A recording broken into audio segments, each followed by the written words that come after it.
Hello everyone. It is time for MChan338 as he runs The Legend of Zelda: A Link to the Past 100%. And make sure you get those donations in to see that bonus any percent run at the end of this. MChan, take it away. Alright, hello everybody. Welcome back to Completithon. My name is MChan338, and today I am joined by... Hi, I'm Matitri. It's lovely to be here with you today, raising money for Somos Familia Valle. Hope you are all very well, especially you, MChan. I'm doing very well, thank you very much. Alright, let's go ahead and set the run up real quick. Alright. So yeah, there's a bonus run that will hopefully get met during the run here. Y'all got about 2 hours or less to get that glitched any percent run in. It would be really cool to see. But for now, let's go ahead and begin in 5, 4, 3, 2, 1, go. Alright. So our category on the screen just says 100%. Is this 100% no major glitches, or...? Yes, it is 100% no major glitches. You will not be seeing any major glitches in this run. But yeah, so this is The Legend of Zelda: A Link to the Past. It's the third Zelda game, and the only Zelda game on the Super Nintendo Entertainment System. The category is 100%. So in 100%, you have to get all the heart pieces, heart containers, you have to get all the items, you have to upgrade everything, complete all the dungeons.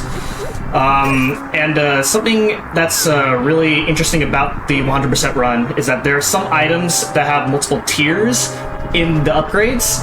And if I'm able to get the highest tier, then I can skip any other lower variation tier of the particular item, as we only care about the highest tier item. I also don't have to get all the maps and compasses, and the Pawn of Happiness that upgrades your bomb to arrow capacity upgrade is not required in this run at all. Gotcha. Okay. So how many times will we be seeing situations where it's faster to just grab, either a second or third tier variant of an item rather than the base one? About 3 times, and actually the first instance is right away in the first dungeon here, Hyrule Castle. Right, so you'd otherwise be getting the boomerang, right? Yeah, so we're actually going to be skipping the boomerang, so, which is, it's 100%, so you might think that I have to get the boomerang, but it's actually faster to get an upgraded boomerang later on, rather than to get this boomerang and upgrade it. So, as we go through Hyrule Castle, right off the bat, I'm doing, you don't really notice it, but I'm actually, whenever I'm facing left or up, I am mashing on the D-pad, and that has a technique called pumping. So anytime, Link's movement pretty much alternates between 1 and 2 pixels per frame, and so what I'm doing here is I'm mashing diagonal every time I'm facing left or up, in order to because when Link moves left or up, he starts off with the 2 pixel per frame animation, and so I'm basically just resetting his animation to be 2 pixels for every mash. It saves about a few seconds over the course of the run, so just something that you do until you get the Pegasus boots. So in that chest that I skipped earlier, that contained the boomerang, and I'm going to be skipping it. You would otherwise pick it up in the 80% category, but we're going to skip it this time. And in a few places where the boomerang saves time, you lose about a few seconds here and there, but it's not a big deal. Okay, nice. So that was our, I guess you could say a mini-boss, the Ball and Chain Guard. He's kind of our first difficult enemy. As you can see, he does 1 heart of damage, so he does hurt quite a bit. And it can be your first part where it can be easy to die, but fortunately, didn't run into too many issues with him. Yeah, once you got him locked up against the wall, you were out of the range of his weapon, so...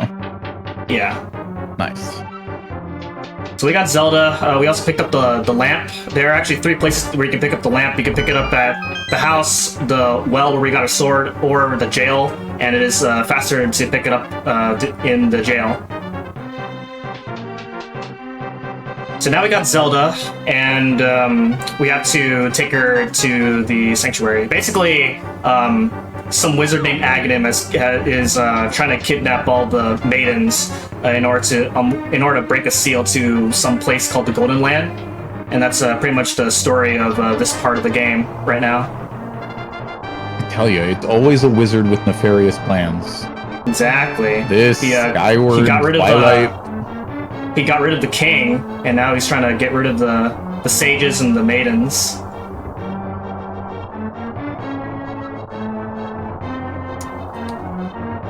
So coming up is our like first variants of like RNG here and there. Basically, enemies.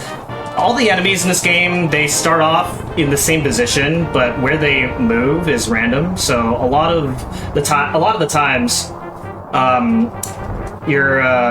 the times come down to, like, the execution times come down to, like, how well can you react to different enemy patterns across various rooms. And it does add so up over the would you course of the say run. it's more about the quality of your reaction, or more about, like, the favorability of patterns, or a little bit of both? It's a little bit of both. Fair enough. Yeah, because there are some enemy patterns in some rooms where, like, you just straight up lose time, and you have to avoid it. Yeah, there are like things that you can do, but you can only do so much to mitigate time losses. Yeah, that makes sense. Oh, So in you're this next saying there room might be here, some circumstances where you have to just, like, leave a room and come back, hope for a better pattern? Rooms typically don't go that. Okay. Like, yeah, so the rat that has the key in that room right there has like a few different patterns, and the worst pattern is if he went up to the very top of the room, which would be the worst case, but that didn't happen. So right here, if you hold right, instead of just going down, then you actually skip a text trigger. It saves about a few seconds. Although sometimes one of those rats can actually hit you into the text trigger. And we are out of Hyrule Castle. Look at that. We saved Princess Zelda. That was pretty quick. Yeah. Too bad we have to go collect all the items now, or this run would be... No, wait, that's the bonus run. You'll need the donut to see that one. Yeah.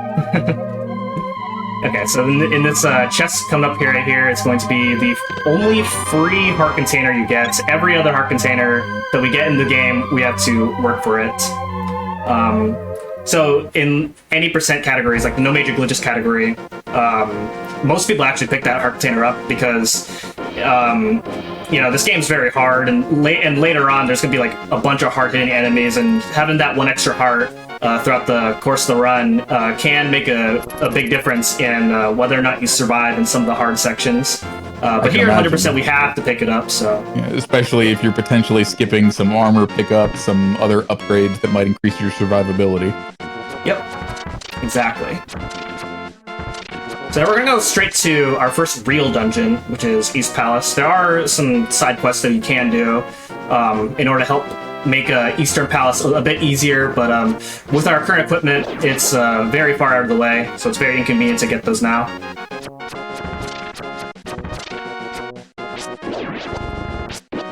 So outside of having skipped the boomerang so far, this is largely identical to any percent up to this point? Yeah, for the most part. Yeah, because with the boomerang, you can stun enemies and basically just walk right through them. And without the boomerang, as obviously as you can see, any enemy that's in my way, I just have to just either slash them or go around them. So yeah, this is Eastern Palace. It's a pretty straightforward dungeon for the most part. Not a whole lot to talk about. This cannonball room right here has a bunch of different patterns. Sometimes you can go like alternate between left and right, or you can. The best possible case is if all the cannonballs roll to the right, and you stay on the left side the whole time. In this next room right here, there's normally 4 Stalfos that appear, but if you move in a certain way, then only 2 will appear. And I know exactly where the 2 are going to spawn, and so I just throw pots at their hitbox and defeat them before they even show up on screen.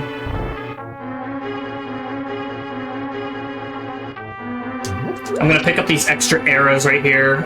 You generally don't need them, but in case I get unlucky later in the dungeon, then this extra arrow pickup will help me.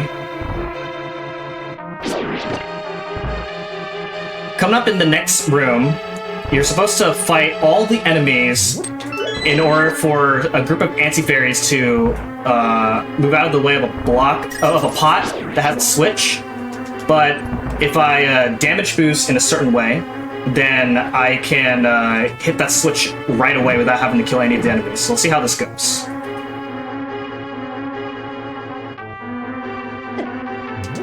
Nice.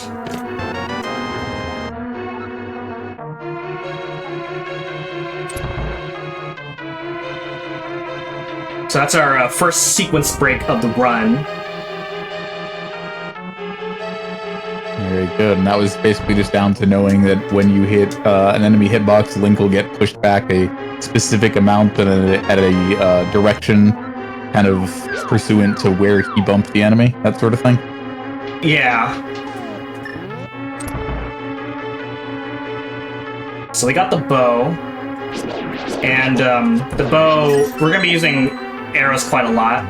So we're going to be racking up on arrows whenever convenient. I'm going to be stocking up on a bunch of arrows for the rest of the dungeon here in order to get as much as we can. Gotcha. And go behind that statue, that Igor statue, without having to defeat it in order to hit the switch behind it. Is there like an actual bare minimum for number of arrows, or is it really just, hey, I'm going to take as many as I can because I might need them later? It's more so like the second option that you mentioned. Yeah. Kind of a comfort factor, having a backup in case, you get an enemy moving in a bad pattern and you don't want to have to get close to them. That makes sense.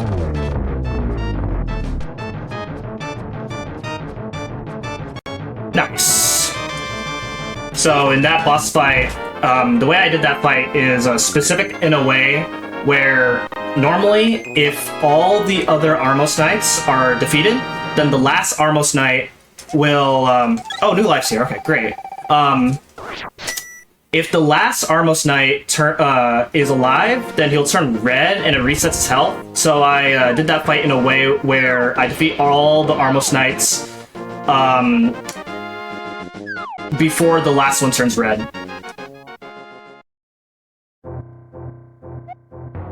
Hello? Hello. Hello there. I apologize for my tardiness. You're worries fine. at all. Everyone say hello. Welcome to New Life 88. How are you doing today? Good. It's a bit late. Yeah, that's what we understood. We were going over that with each other before the run started. We're like, okay, no, it's rather late for them, so maybe but no, we're glad to have you with us. Yeah. All right. So after completing the first dungeon, we go to Sir Australia. He gives us the Pegasus boots, and so the Pegasus boots you can dash, but also, hold on.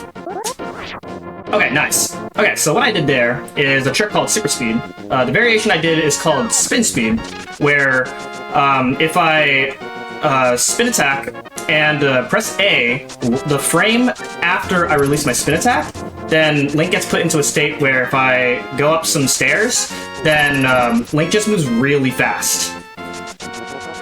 So that's used pretty much in like everywhere whenever like there's stairs and I have to travel with like it saves for the most part, it saves like having to just repeatedly dash in cardinal directions all over the place.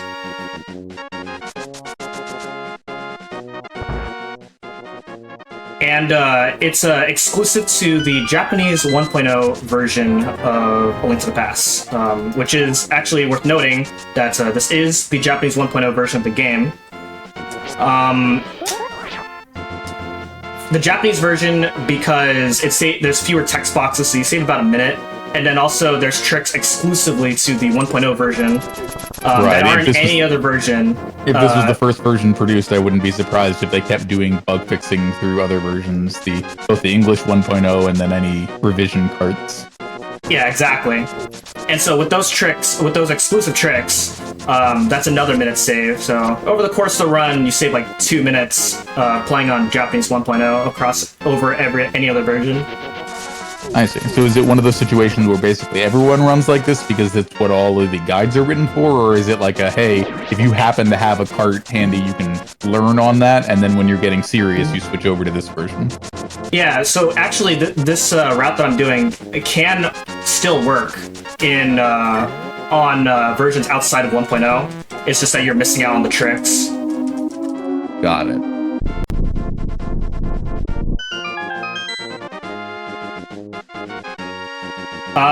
Yeah, so now we're moving on to our second dungeon, which is Desert Palace. Desert Palace is a dungeon that really demonstrates how useful dashing is. Because as you can see, there's a lot of these long hallways, and obviously dashing is very much worth it in when you're going through these long hallways. The general rule of thumb is because as you can see, there's a startup animation anytime you start up a dash. It's not worth dashing all the time. So the rule of thumb is if where you need to go is about 4.5 tiles or more, then it's worth dashing. Unless you're about to get hit, then it's worth dashing. For shorter distances, you can just walk. When you say about to get hit, do you mean before the while the dash animation is happening, or can you be hit out of the dash itself as well? Yeah, sometimes if you run to the enemy in a particular way while you're dashing, then an enemy can hit you. Okay.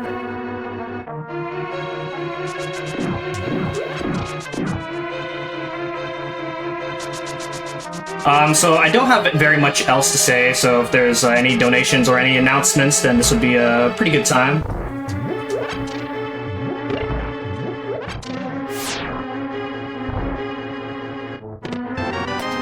Host? Or if not, or if we caught Oz sleeping, how about New Life? Sorry. No, it's too late. Sorry, I forgot.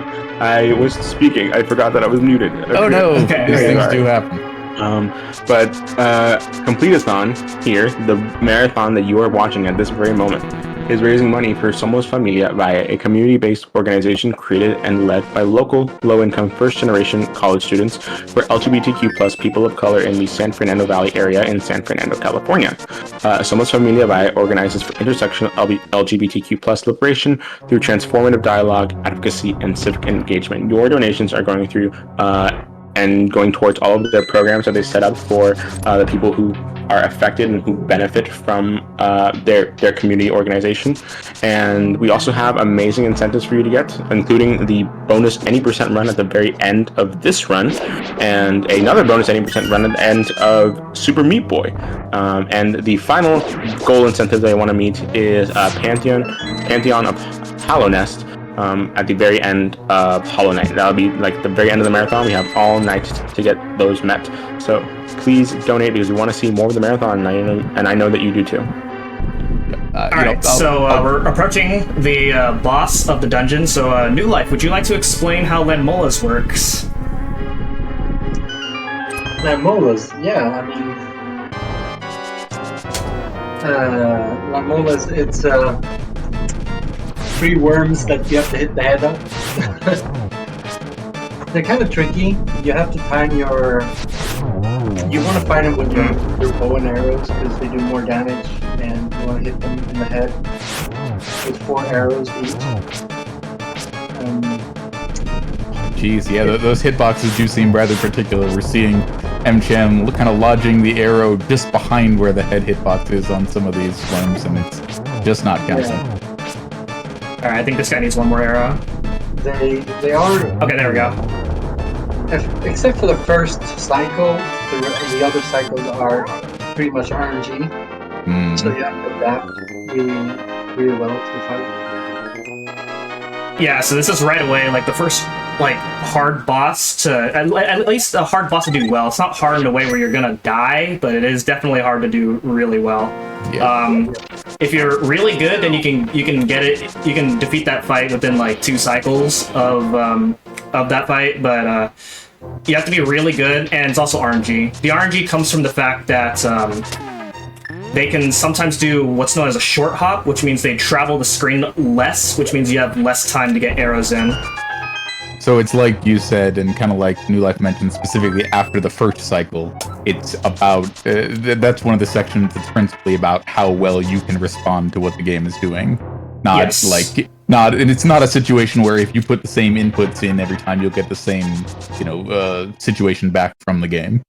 Yeah. That fight is basically random. So we're approaching the next Japanese 1.0 exclusive trick. It is called fake flippers. So right now I don't have flippers. However, I'm going to do a trick where if I jump in water on the very last pixel before a screen transition and screen transition right as I hit the water, then the game will just let me swim. The downside is if I get hit at all, which can sometimes be easy to do. Okay, I did it. That's good. If I get hit, then the game doesn't know where to put me and just soft locks the game. But don't have to worry about that. No soft locks. The run continues. Very good. I'm glad we didn't have to go far. Yeah. And and because that's a 1.0 exclusive trick, there is a bit of a slightly different route that in order to get up to this point, if you're doing this run with not on Japanese 1.0. This saves about 6 seconds.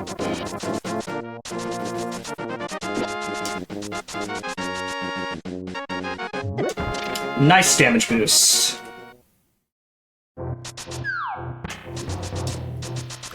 Okay, so heading into the Dark Cave and into a new area called Death Mountain.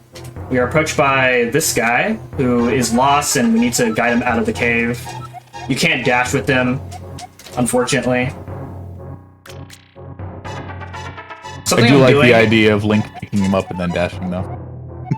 Yeah. Something I'm doing is, well, it's like, it's kind of hard to pay attention to it, but basically, the only use of L and R in this game is to clear the very last text box of any set of dialogue in this game, which is useful so that way, like, you're not accidentally mashing too much to where you, like, accidentally use an item when you don't want to.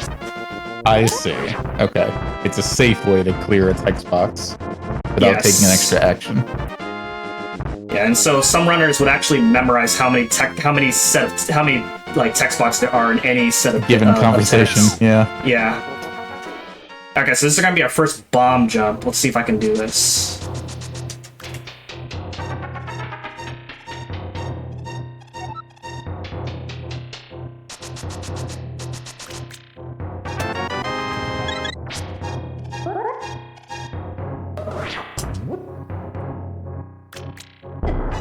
Oh, man. Okay. So what I was trying to do there was set myself up in a way where the bomb, if I stand in a specific spot, I was about a pixel off of where I was trying to stand, but the bomb would recoil me much farther than how much it recoiled me there, and I could escape from a higher part of the mountain. Didn't happen that time. That's okay. Yeah, I was curious if we were talking pixels or maybe even sub-pixels. I know tricks, especially in older games, tend to get that kind of, like, you know, you need that level of proximity to it. It's that particular. Yeah. But in this next dungeon coming up, you'll be seeing another bomb jump, and this bomb jump is much more lenient than the bomb jump that I just pulled off.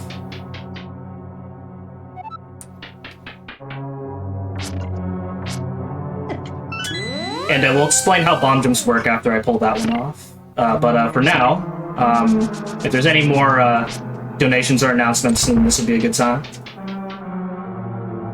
Yes, thank you so much. We actually do have one donation, a $5 donation from Cassasaur that says more marathon. Yes, please. Congrats to everyone on a successful return event, and that went towards the very incentive that we're trying to get met at the end of this run, the bonus any percent glitched run. It's incredibly fast, and the amount that goes into that run is incredibly technical. I cannot emphasize how cool it'll be to see it, so please help us get that met. Yeah, remember when we first mentioned that incentive during the run, like 15-20 minutes ago, when it was 6 minutes in? The any percent run is about half that long, so we go from here to there real fast. You will not want to miss it.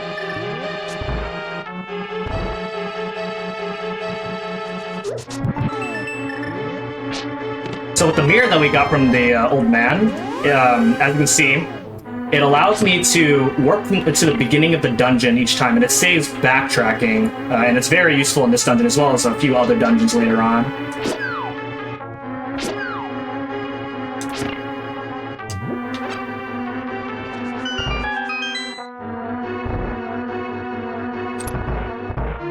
So we're approaching our next bomb jump. So would you like to explain bomb jumps, New Life? Yeah, bomb jumping.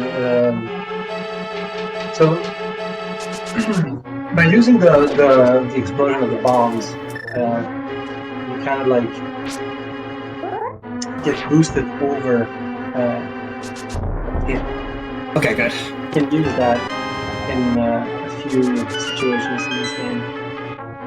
Okay, well, what we just saw there from Amchan was that was the Pegasus boost into the wall. Does Link typically have to set himself up in a specific way to make the change momentum from the bomb happen, or is it based on like where Link is at the time?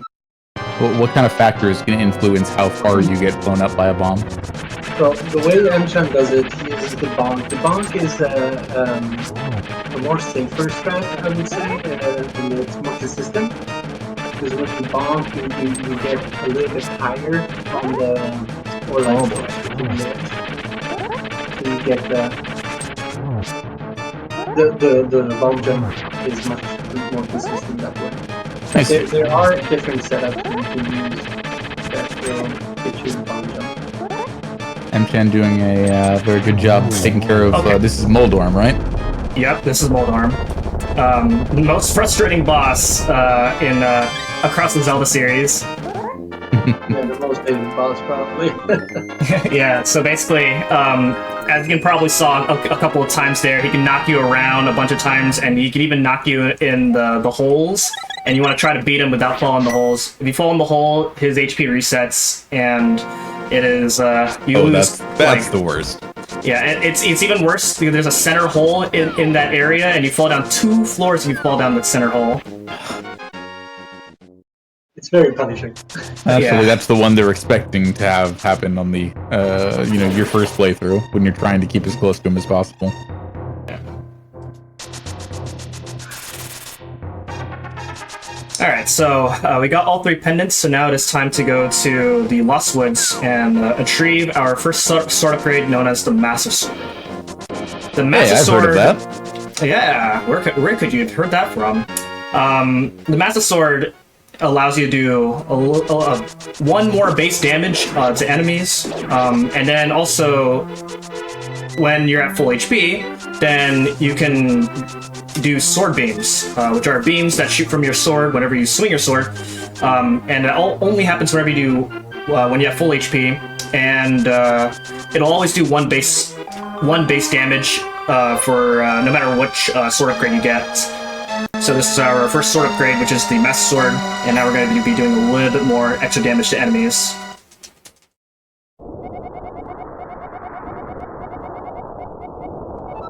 So Sahasra is going to telepathically communicate with us that we retrieved the Master Sword, and now we can defeat Aghanim with the Master Sword.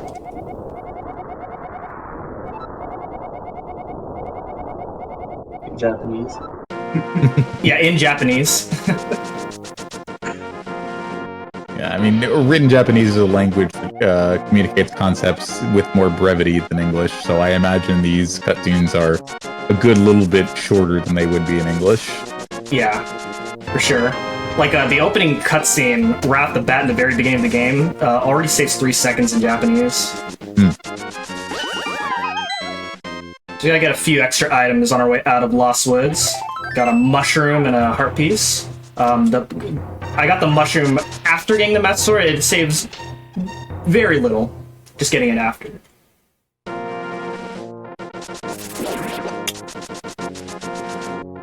Is that because you were like able to use a sword beam to reveal it, or just because it happens to be in your path on the way back out? I think the movement's is easier, and from what and people say that it's so you don't accidentally grab the mushroom again, because the mushroom does respawn if you get it before. I see. Got it.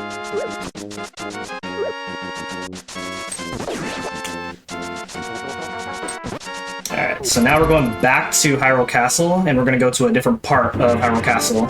So there's a barrier that cannot be broken unless you have the Master Sword. And now that we got the Master Sword, we're able to break it, and we're about to head into the upper part. People like to call it Aghanim's Tower, but officially it is called Castle Dungeon. So here we go. This is a bit of like a technical dungeon. It's pretty much like a gauntlet of a bunch of enemy fights.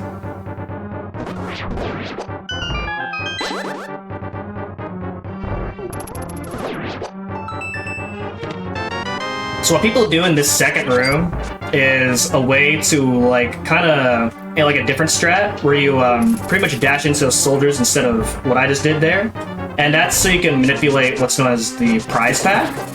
And so the way drops work in this game is under like a table that's like kind of complicated to explain in this form of commentary. And so basically when you dash into enemies cannot drop anything when you dash into them, and thus it actually resets the drop table. And you take advantage of that to manipulate a fairy drop somewhere else in the run. But it's one of those things where every however many enemies you defeat, either just generally or maybe without taking damage, you get a special drop. Something like that. For me, it's not that important 100% because at a certain point you get so much health. Yeah. So I don't usually do the prize pack manipulation for that room. That guy that shoots the arrow there, terrible enemy. Okay. This next room here is much easier with the boomerang, because this red soldier that you don't have to defeat can sometimes get in your way as he did there, but he didn't give me too much troubles that time.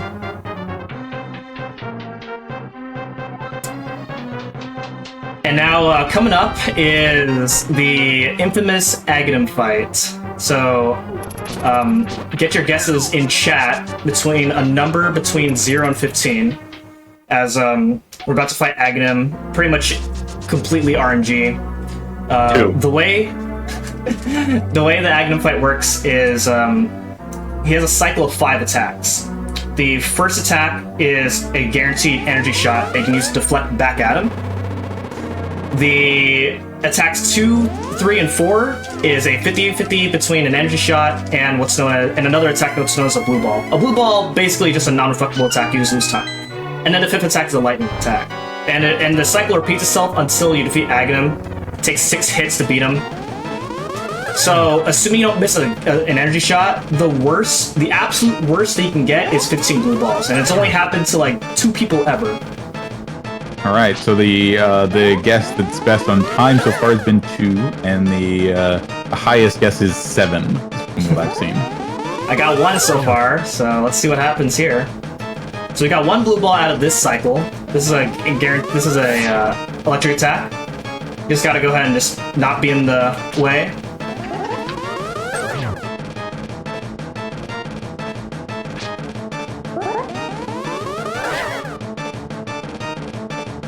So there's the second one.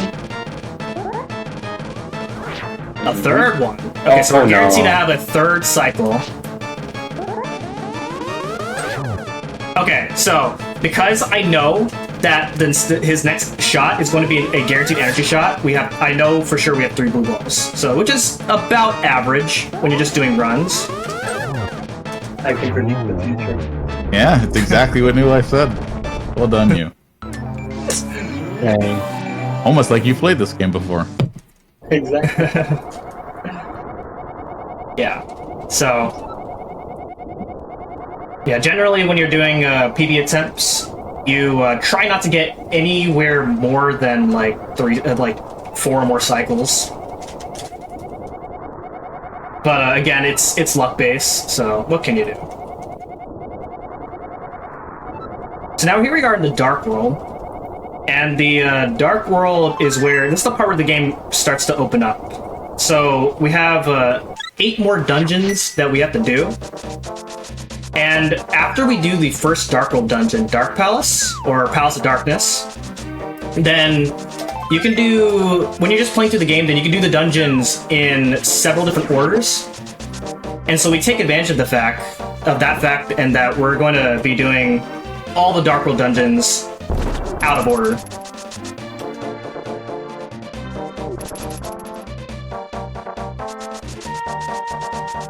So we're going to make our way to the Palace of Darkness, which is in the same place as where Eastern Palace would be in the Light World. And this is also where the game starts to increase in difficulty, as from here on there's going to be harder hitting enemies. Especially since we're going to be moving out of the expected order, right? Yes. Is the primary, is there a particular thing that we're prioritizing as far as like getting a more powerful weapon in doing this route, getting more health? Yes, actually. Okay, so, what's that? Yeah, so we get, after this dungeon, we want to do the 4th Dark World dungeon as early as we can, because because the item from the 4th Dark World dungeon allows us to open up a side quest that'll just upgrade our sword. So, in most categories, you want to do the 4th Dark World dungeon as early as possible. Yeah, there's a huge difference between getting a Master Sword and the Tempered Sword. It allows you to kill enemies much quicker. Yeah.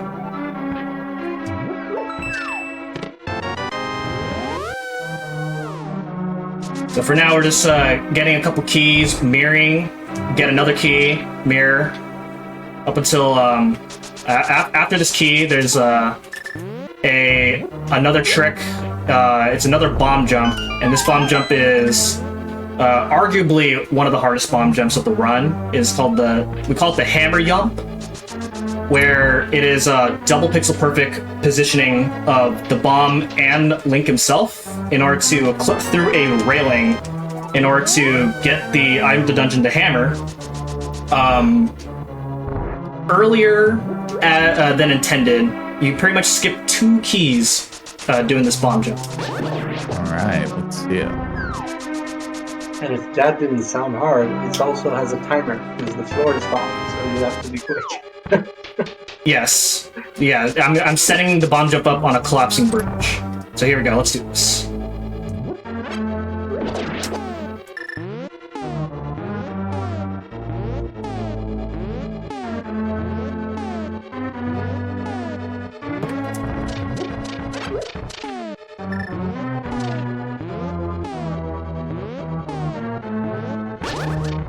Nice. Oh, very nicely done. So what I did to set to make it easier to set the trick up is I did a lot of pausing, Yeah, and that is buffering. and that is so I could buffer 1 pixel movements each time in order to adjust myself.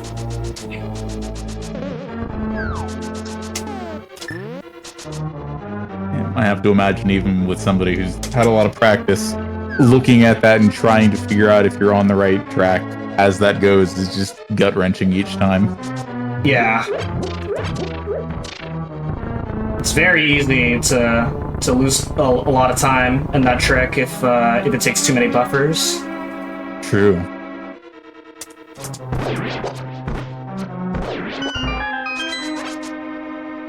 So having and actually, if you fail that trick too many times, then you might not have enough hearts to, well, one, survive the rest of the dungeon, and second, if having full hearts in this part is very useful, because as you saw earlier, I used the sword beam to hit a switch from a distance, and then there's another switch I'm going to be using sword beams for, and so you have to just alternate between hammer and arrows if you're coming into this part without full HP.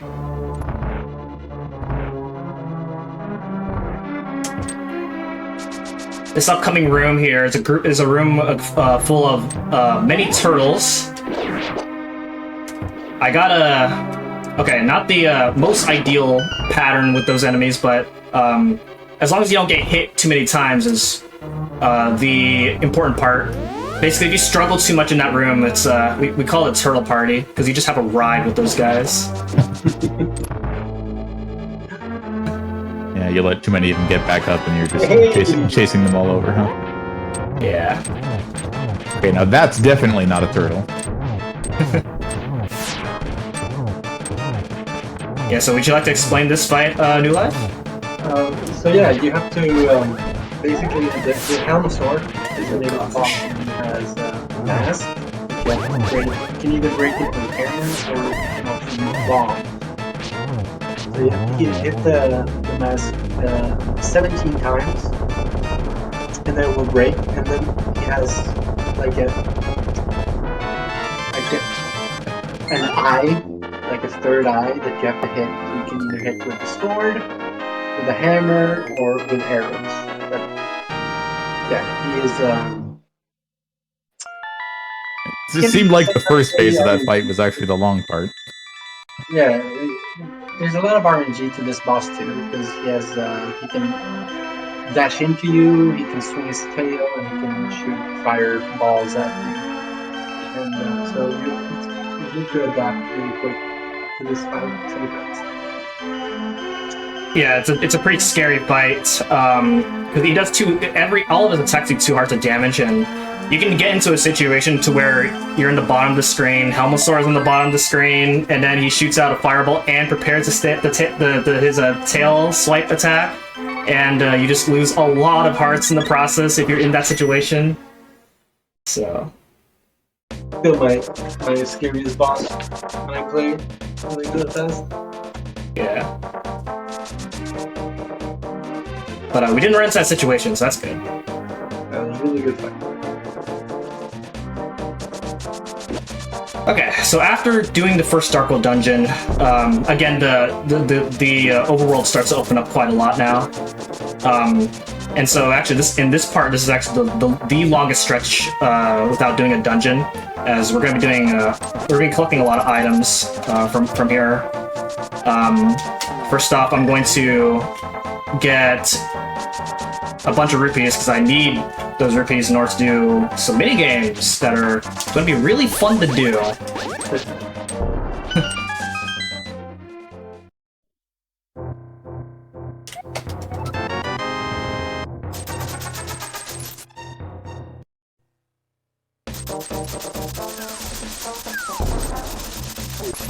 Alright, let's hope these guys don't get in my way. Alright, good.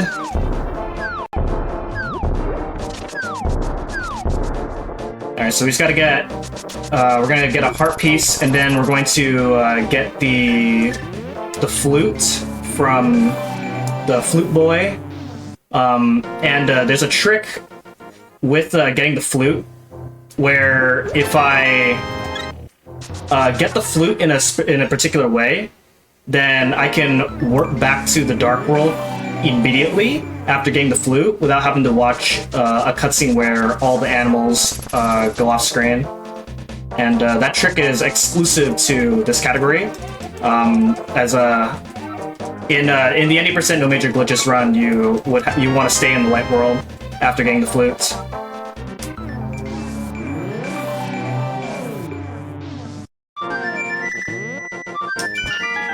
So we got the flute, there it is, and we skipped the cutscene. So coming up is the digging game. So get your guesses in chat as to how many tries it's going to take me to get the heart piece in the digging game. First try, right now. First try, alright, bold claim. Highly unlikely, but your enthusiasm and optimism is appreciated.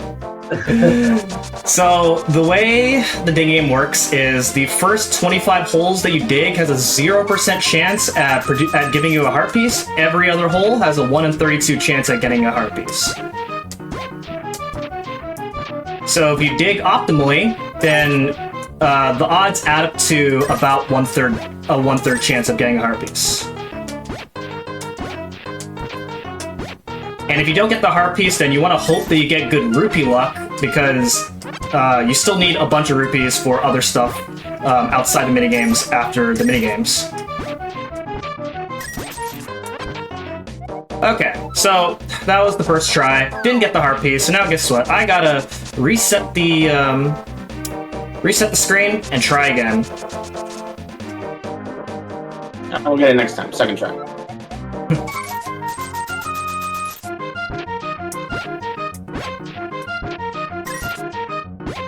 It's important to be careful with your rupee count. Like, make sure that you have rupees because, like Emchan said, like you're gonna need a lot of rupees after, especially in the next mini game, and then you need 500 to buy the flippers, and then an extra 100. There it is! Second try. Let's go.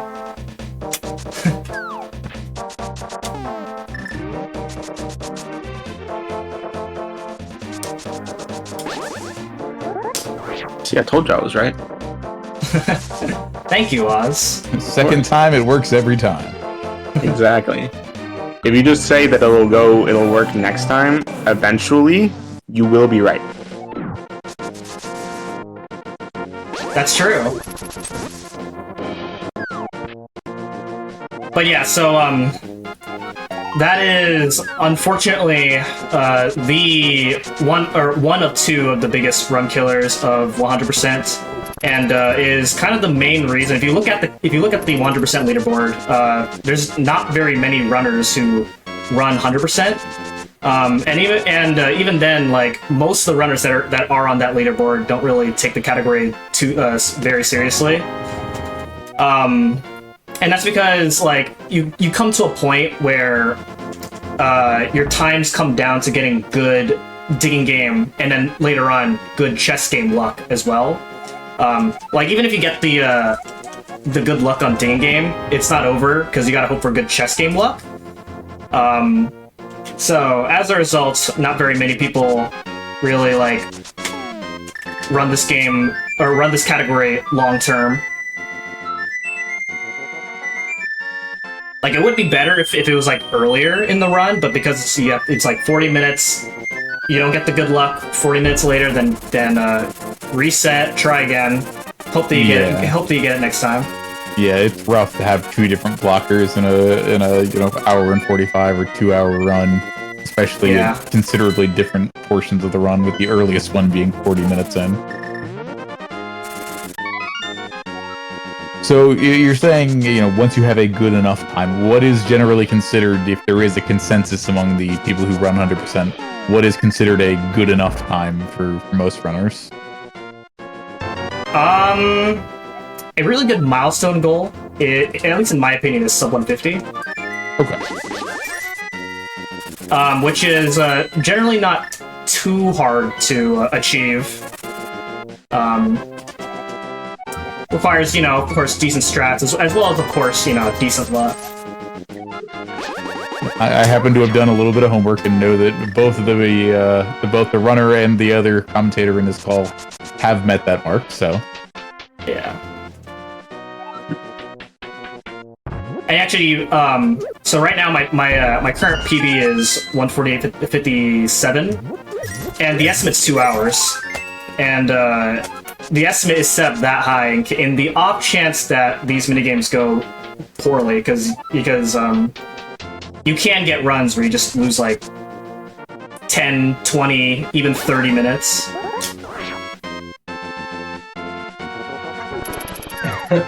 Yeah. I think one of my worst lucks was 31 tries on the chess game. Oh my goodness. Yeah. And that's not even the worst. The worst is like around 60-something attempts. I've heard... I mean, at that point, you're just going, like, because you're streaming and it's for content, right? Or just to prove that it can't possibly be that bad. You're also curious to know how many tries. Yeah, how many can you get before you decide to call it on a day? Exactly. Right. It's like flipping a coin that can come up heads or tails and having it come up heads, 30 times in a row. Yeah. So actually, we're coming up to chess game very soon. So the way the chess game works is you open 2 chests per attempt at the cost of 30 rupees. So again, if you don't get the good luck, then you just hope that you get rupees. And the prizes vary: bombs, arrows, rupees, a heart drop, and as well as a piece of heart. It's a 1 in 8. Ooh, okay, this fairy. Okay, so this fairy, I'm gonna pick up that fairy for something a bit later. Anyway, so the heart piece is a 1 in 8 chance that it'll appear in the chess game. And there's a bug in the 1.0 version of this game where you can't get the heart piece on the first chest that you open, so you just have a flat out 1 in 8 chance to get the heart piece in this game. Otherwise, this minigame is easier on every other version. So that's 2 tries down. 2 tries down, and who knows how many left to go. Yeah. Fortunately, it is fast to retry, unlike the digging game. But if you once you get to a point where like it's too many tries, and then not much you can do to save the run after that. You mind if I come in with a quick donation? Yeah. Yeah. So we have a $15 donation from our very own Tea Tree that says, I can't stress enough how important local civic engagement is for minority and underprivileged communities. I'm proud to donate to the Somos Familia Valle to help them out in that goal. And hey, maybe we get to see more Link in the Past as a bonus. And I agree, as Tea Tree, that is $15 more towards the Link to the Past bonus any percent glitch run. And that leaves us around $65 left. We can definitely do it. And we're only $30 to the 1300 mark, so that's even better. I know we can do it by the end of this run. We still have about an hour and 10 minutes or so, or less. And so I highly recommend donating to that because we really want to see more of this marathon. Yeah, as someone who has kind of an enthusiast background in politics, like it's the local engagement, the local area engagement is where a lot of meaningful change happens for, communities of people, for neighborhoods, and for groups of people who, need people to speak up on their behalf. So the fact that the people at Somos Familia Valle are willing and able to do that with donations like yours means a lot of difference to a lot of people who need it. If I could donate to give M-Chan some good RNG right now, I would. I'm sorry it doesn't work that way. I feel bad. I think that was 10 tries so far and still no luck. I'm getting good rupee luck, but man, where's the heart piece? I mean, 1 in 8 is a 12.5% chance. Statistically, it should have happened by now, but here we are. I appreciate that you stick to your guns. It's the curse of having a second try dig. Yeah, pretty much. They can't both go well in the same There round. it is! Hey! Okay, so actually, I have a lot of rupees, so I can actually do a different route where normally you actually get the red boomerang, the upgrade boomerang after, but I have so many rupees that I'm gonna get it after at the expense of skipping a 300 rupee chest that you would normally get.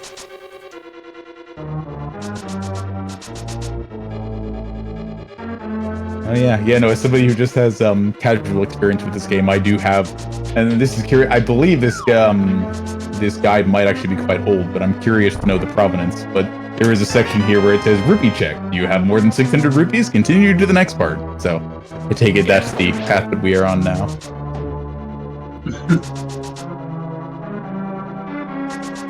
Because we can pay for the tempered sword right away. Neat. Yep. And actually, with how much rupees I have right now, I am actually set for rupees for the rest of the run. I do not need to get any more rupees. Because you do want to have 610 after leaving chess game. Okay, so in this room is called the Heck Way. I'm trying to keep it friendly here.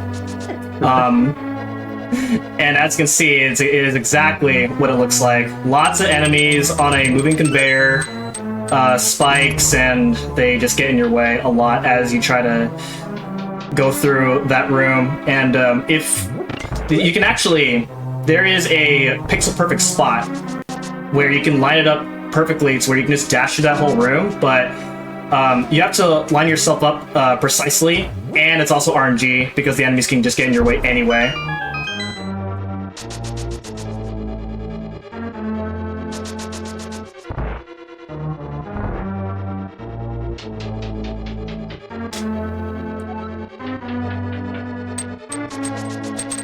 But yeah, so this is Thieves Town. It's a really easy dungeon to go through. It is the if you're following along, you might notice this is actually the 4th Dark World dungeon, not the 2nd one. Right, which you mentioned earlier is the one we want to go to right away. Yes, as early as possible. And we chose to go here right after the chess game because we had more rupees? Or was this always going to be the destination? It's always going to be the destination, yes. So that fairy drop that I got earlier allowed me to skip a fairy that I would normally get in that particular room.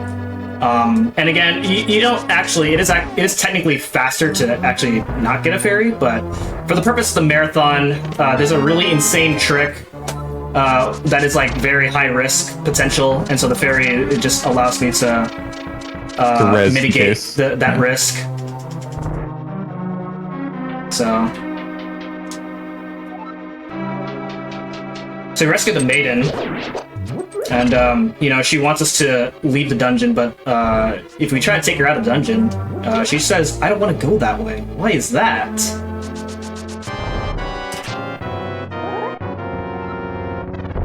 Oh, but it turns out it's the maiden in disguise. It's blind. So, blind is probably one of the easiest bosses in the speedrun, whereas if you remember playing this game casually, it was like a really crazy fight, because the heads go everywhere, the fireballs go everywhere, but what makes this fight really easy in the speedrun is that if you know exactly how to fight him each time, then you get consistent results of the fight. So, that was a really easy fight. Got hit a couple times, but you know, managed to recover it. Right, as long as you have the hearts, you can basically keep that all under control. Exactly. If you do mess up the fight, then it does go out of hand very quickly. So it is important that you do get the exact fight that you want. So yeah.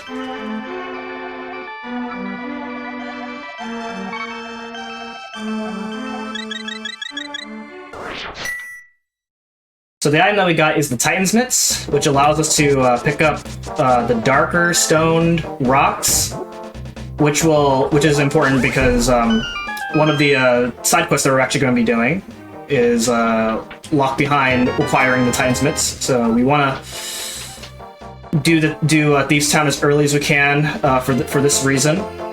First off, getting the red boomerang. And actually, what's interesting about that boomerang is that chest will contain 300 rupees if you've gotten the blue boomerang from Hyrule Castle.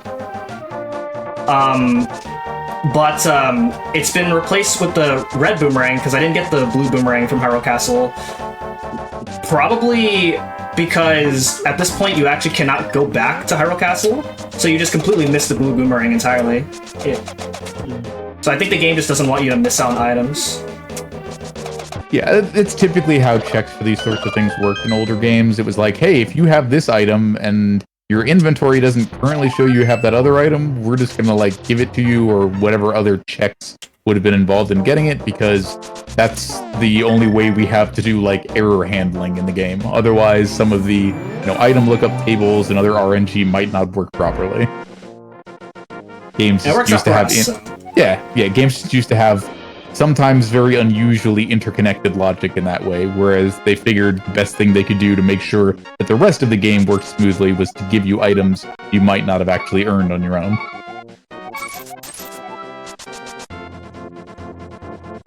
We saved the dwarf from those rocks, and we gotta pay 10 rupees to give him our sword, so that way they can upgrade our sword. And while we're waiting for that, we can do a couple things. We're gonna grab this purple chest or something a little bit later, and then if you fall down this well, then there's this mad batter who will give us an upgrade called half magic. What that means is any item that we use that uses magic will be reduced in half.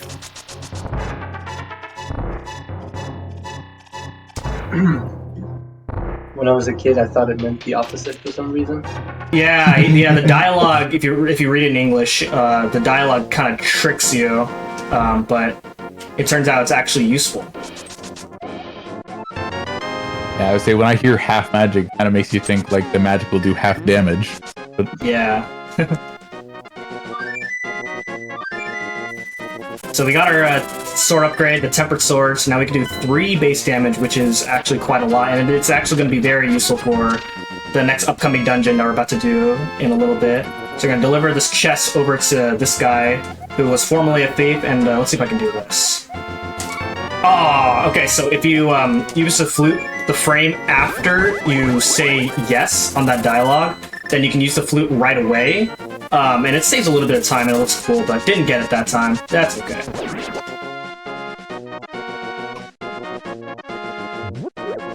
So now we're going to now make our way to our next dungeon.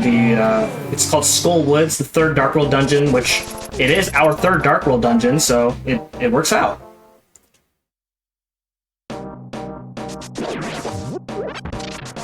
And So, from one of the easiest bosses to one of the trickiest bosses.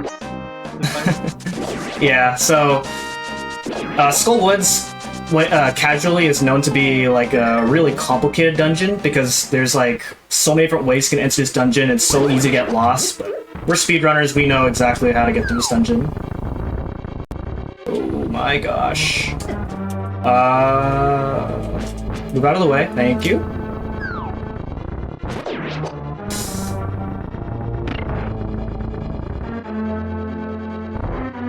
Yeah, those Gyptos are...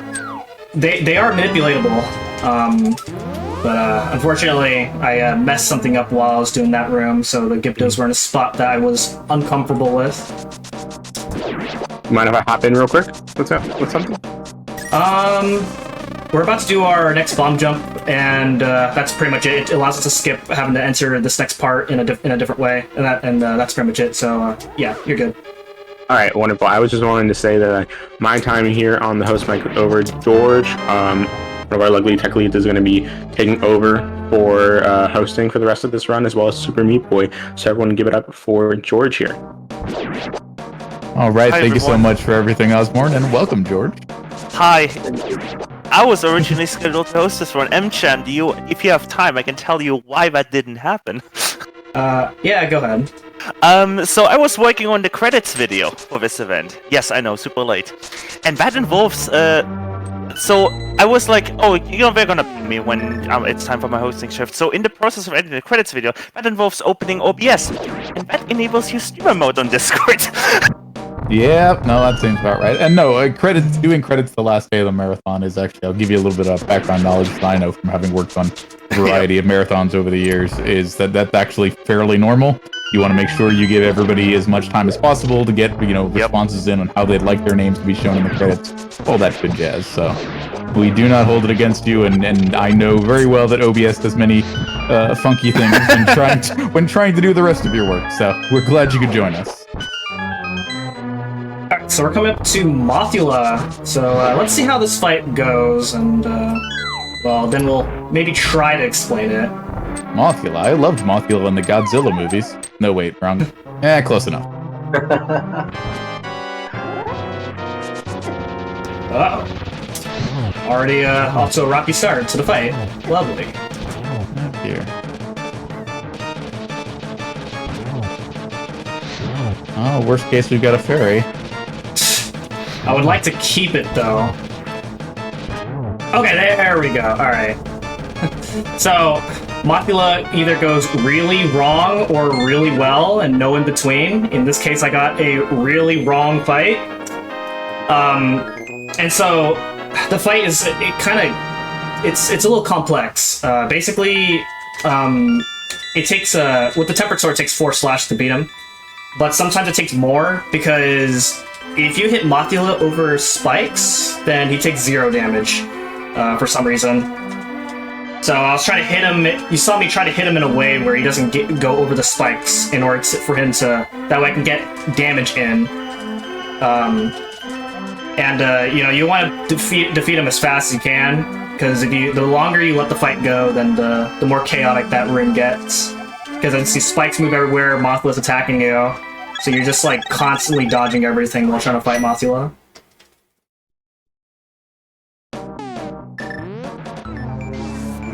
Fun fact, the Game Boy Advance version, he's actually much easier because in that version, the fact that spikes do 0 damage to Macula does not apply in the Game Boy Advance version. So it's a much easier fight on the Game Boy Advance version.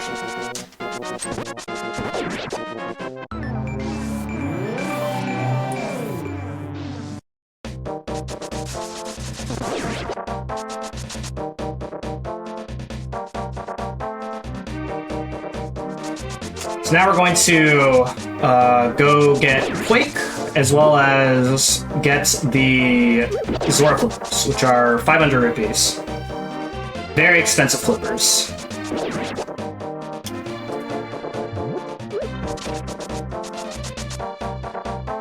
The enemy that you saw me dash right through can actually sometimes hit you, which can be a problem because if you don't have full HP entering the next dungeon, which is going to be Ice Palace, then you're going to lose a bit of time in that dungeon.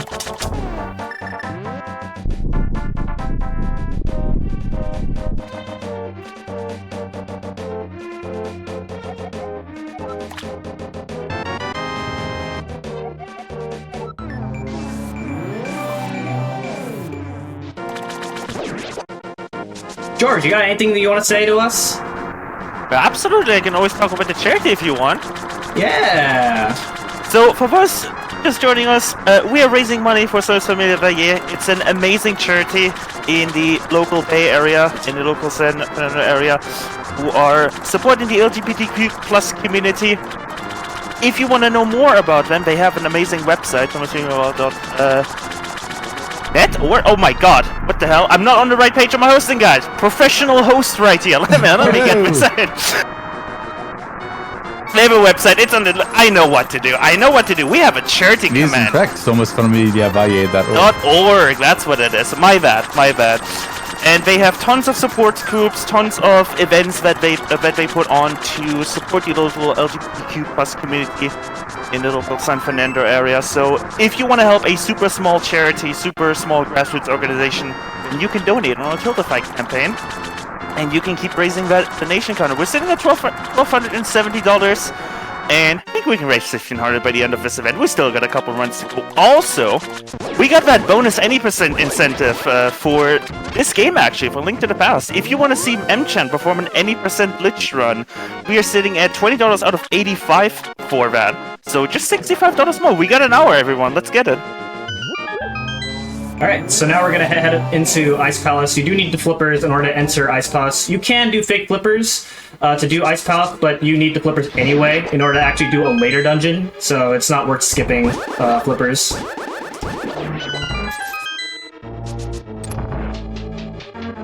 Alright, so Ice Palace, when casual players think of Ice Palace, they dread. It's like a really complicated, very long, it takes 10 minutes, but we're gonna cut the length of that in half with the largest sequence break of the entire game, and that is another bomb jump.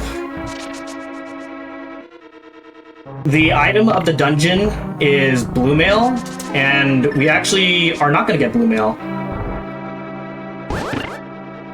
And as a result, this is going to allow us to skip needing the big key. We don't need the big key at all.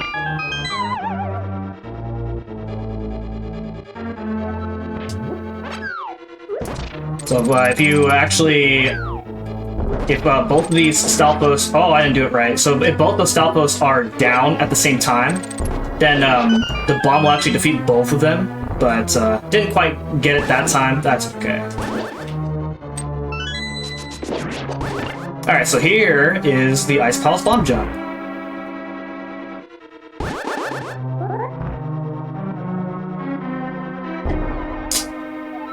Alright, let's try again.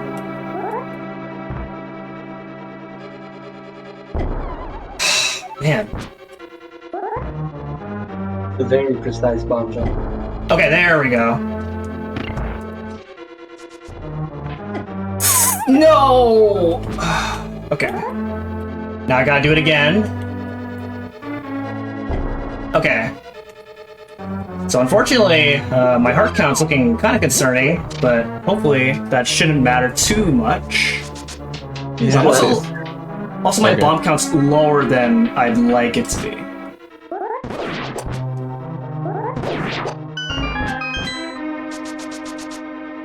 I'm gonna... Normally I'd boost through this guy, but I'm just gonna wait it out.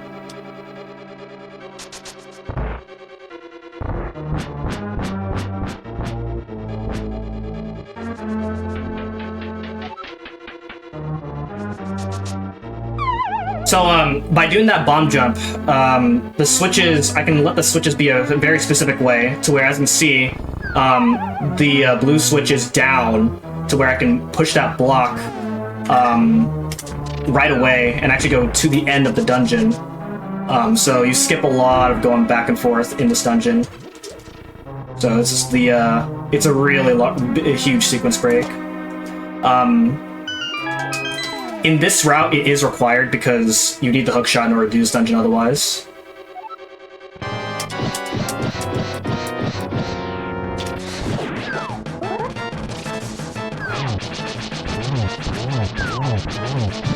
Nice! So, it didn't look like anything, but that is a pretty tough fight. Because if you let the cold stare puffballs get away, then you just have to hope that they don't hit you, because they hurt for 4 hearts of damage.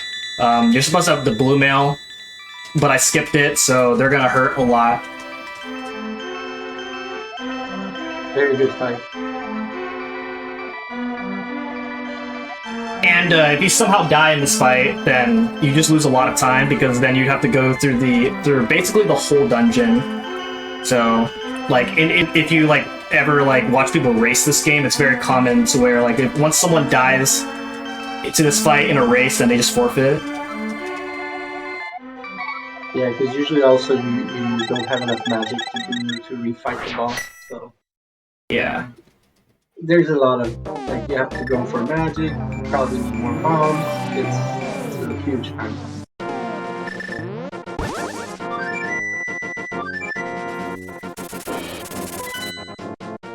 Alright, so now we're gonna go back to Death Mountain. Hopefully I don't get hit, otherwise that'd be really bad. Well, not too bad. I have a fairy, but I would like to show off a really cool trick that if I go through with full hearts, which is looking really good. These we didn't explain it the first time, but the boulders and the dead rocks, they move randomly, so you can get hit, and there's not much you can do about it. Okay, so serious time.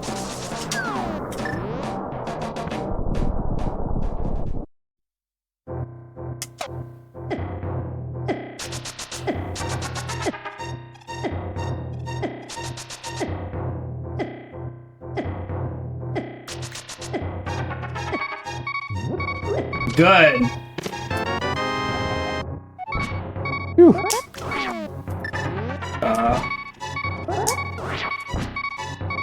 Give it to me, please. Oh my god. Oh, nice. Okay, there we go. Okay. Really want that spin speed. Yeah, so, that movement, you have just enough hearts where if you move in a very specific way throughout the Cave of Spikes, then you can just make it with just 1 heart, and then you can use the Cane of Burna, which gives you invincibility to basically just run across, like, on your way out. So that's the one part where I grabbed that fairy for, is if I went into that cave without the full 14 hearts, then I can use that fairy to revive myself and go through the rest of the cave. But now I have a fairy in reserve for if I die somewhere else. But at this point, I shouldn't be concerned with health most of the time.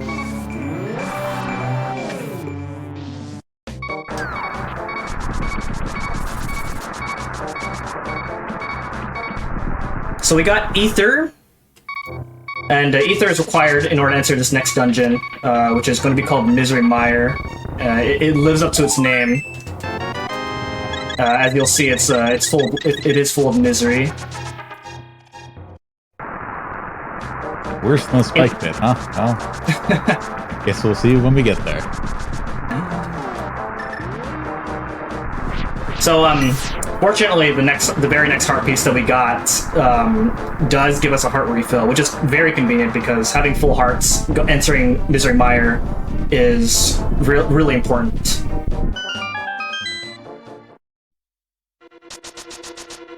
Yes, I'm sure a long time, you were talking about the ice dungeon nobody likes, and longtime Zelda fans know that water dungeons are never any fun, so how about a swamp dungeon?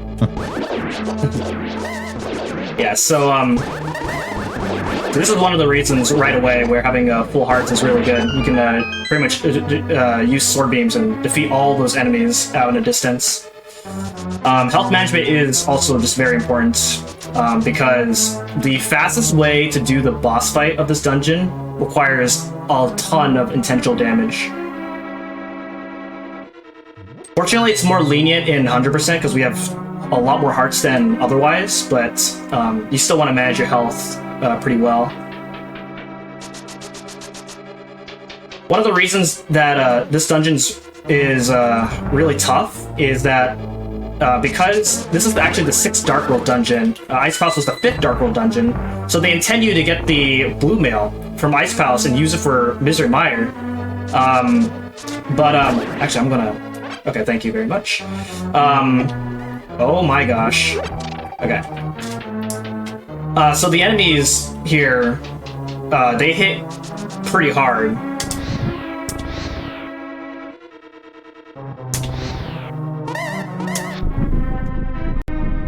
So you saw I can actually shoot the fire rod through the moving blocks while they are moving. And it saves having to go around the railings to hit the torches with the fire rod.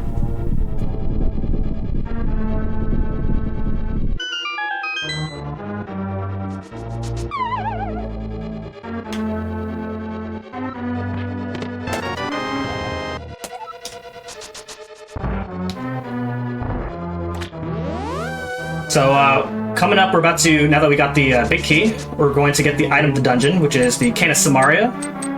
The Cane of Samaria is an item that will create a block, which you can use to hold a switch down, which is required right as soon as we get the item. And then when you use it again, then the block turns into 4 different beams, which is useful, not in this dungeon, but in other dungeons later on. It's a pretty cool item.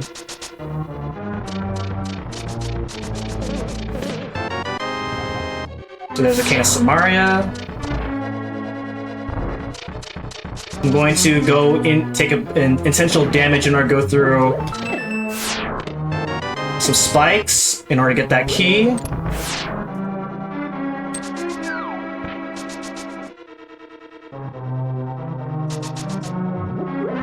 Nice, that pot had a heart. Sometimes it doesn't, but I got lucky this time. So that pot, it usually depends on if that Wizrow that shoots or not. If you grab the pot before he shoots, then it will spawn a heart. But the fact but when he shoots, it kind of like overloads the sprites in that room, and it won't. Just won't spawn.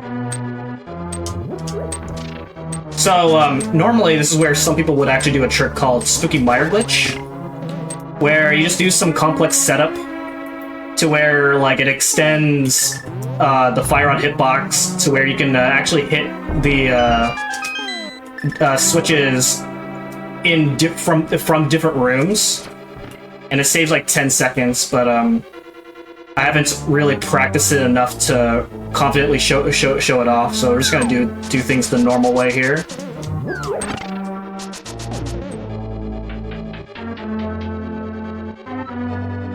And now coming up is Vitreous. Would you like to explain Vitreous New Life?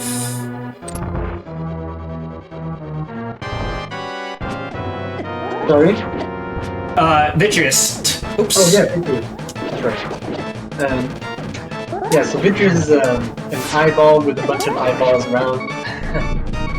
And the strat is you want to damage boost on the goo that's on the floor, so you can get inside him and do spin attacks. It's very risky, but if you do it right, it's pretty consistent as well.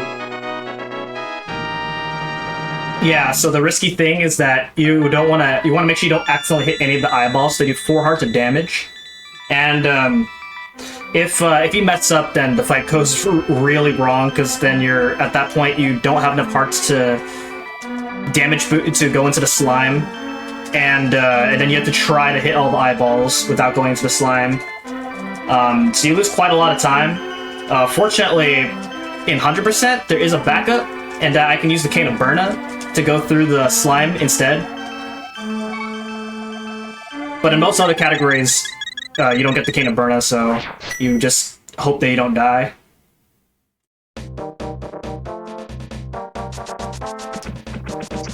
And he also killed the eyeball as soon as it spawned, because if you let him get out of the slime, he will start bouncing and jumping around the room, and it can be very tough. Yeah. Okay, so come up is the hardest trick in the game.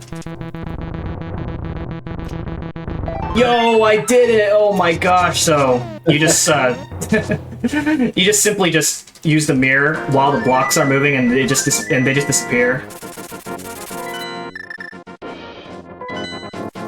And it is a Japanese 1.0 exclusive trick. Is that another case of like too many sprites on screen so something despawns, or is there a different? If you happen to know, I don't know why it works. It just works, and it helps us. So. Yeah, I don't know either. I just think while the block is moving, it just becomes nothing. I don't know what's because you can exploit that with several different items. Like if you're pushing the block, you can even use a hook shot. And the fire rod, like we showed you in Meyer. So I don't really know why that works, but it works. Yeah, you figure it might be something like the game doesn't really update with the location of the block until it reaches the next actual pile it can be on. I'm not sure. Yeah, that sounds accurate. I mean, that's what New Life's explanation sounded like to me, so. But yeah, no, as a runner, all you really need to know is that it works. That makes perfect sense. Yep. So, if we have a little bit of time, what are each of your histories with this run and this game generally? M-Chen, you want to go first? So I'm actually a really old runner. May not look like it, but I've actually been running this game for a long time. I started in July of 2012, but took it seriously in 2015. I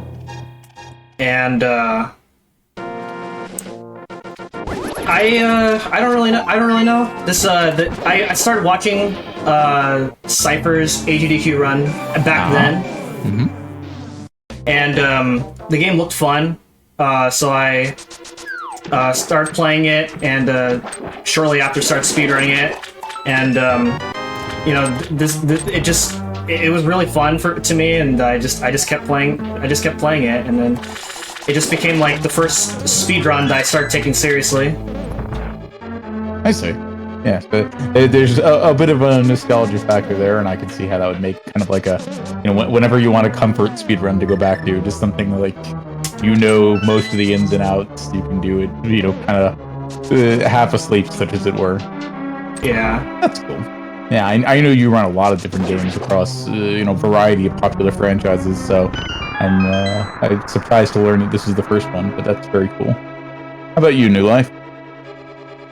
Kind of similar to M-Chan, I started speedrunning this game around 2015, seriously, 2016 maybe. And also, I mean, this is, like you said, it's very nostalgic. I grew up playing this game. Yeah, see, the difference right there is I didn't grow up with this game. Oh. Yeah. Yeah, and I watched GDQ one day, back in the day, and I got into speedrunning. I discovered Twitch. I didn't even know what Twitch was. And yeah, it's an amazing community. A lot of great people. How cool. Yeah.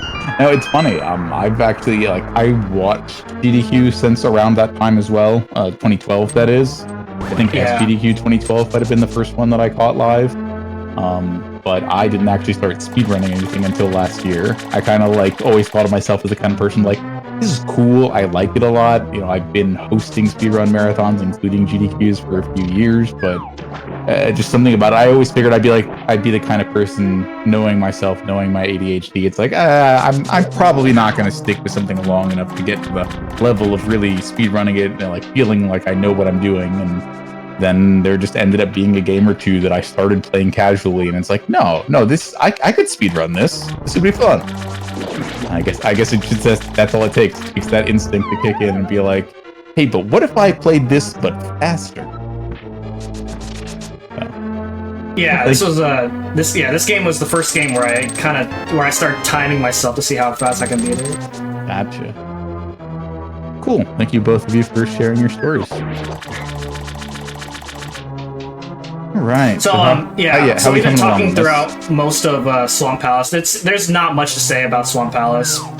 It's the second Dark World dungeon, and so because of that, like, it's actually a tough dungeon to do fast, but not a tough dungeon where you're gonna die.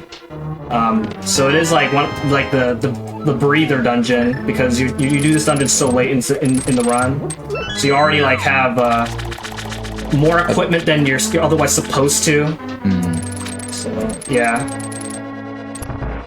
And that's cool that it's useful in ways that make it smart to route it this way in 100%. You know, in some Zelda games, I know it's like, even if you had equipment from later on, it might only be used to solve puzzles in the dungeon that it came from and like somewhere in the overworld. So the fact that you can use the extra equipment you have to gain speed even in this dungeon is kind of a neat thing that might actually set Link to the Past apart from some of the other Zelda speedruns.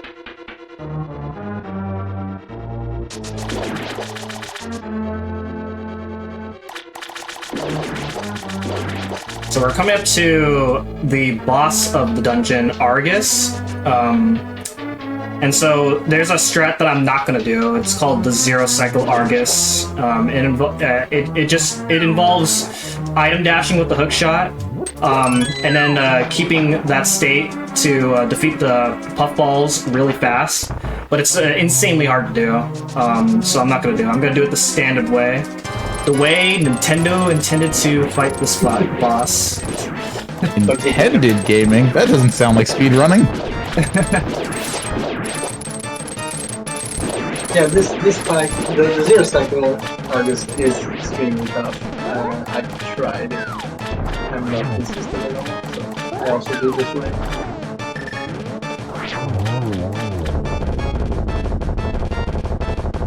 Yeah, I mean, there's a certain point, you know, we've been talking on and off about, you know, like what's a good time, which usually involves like all the tricks which are semi-consistent and then some good luck.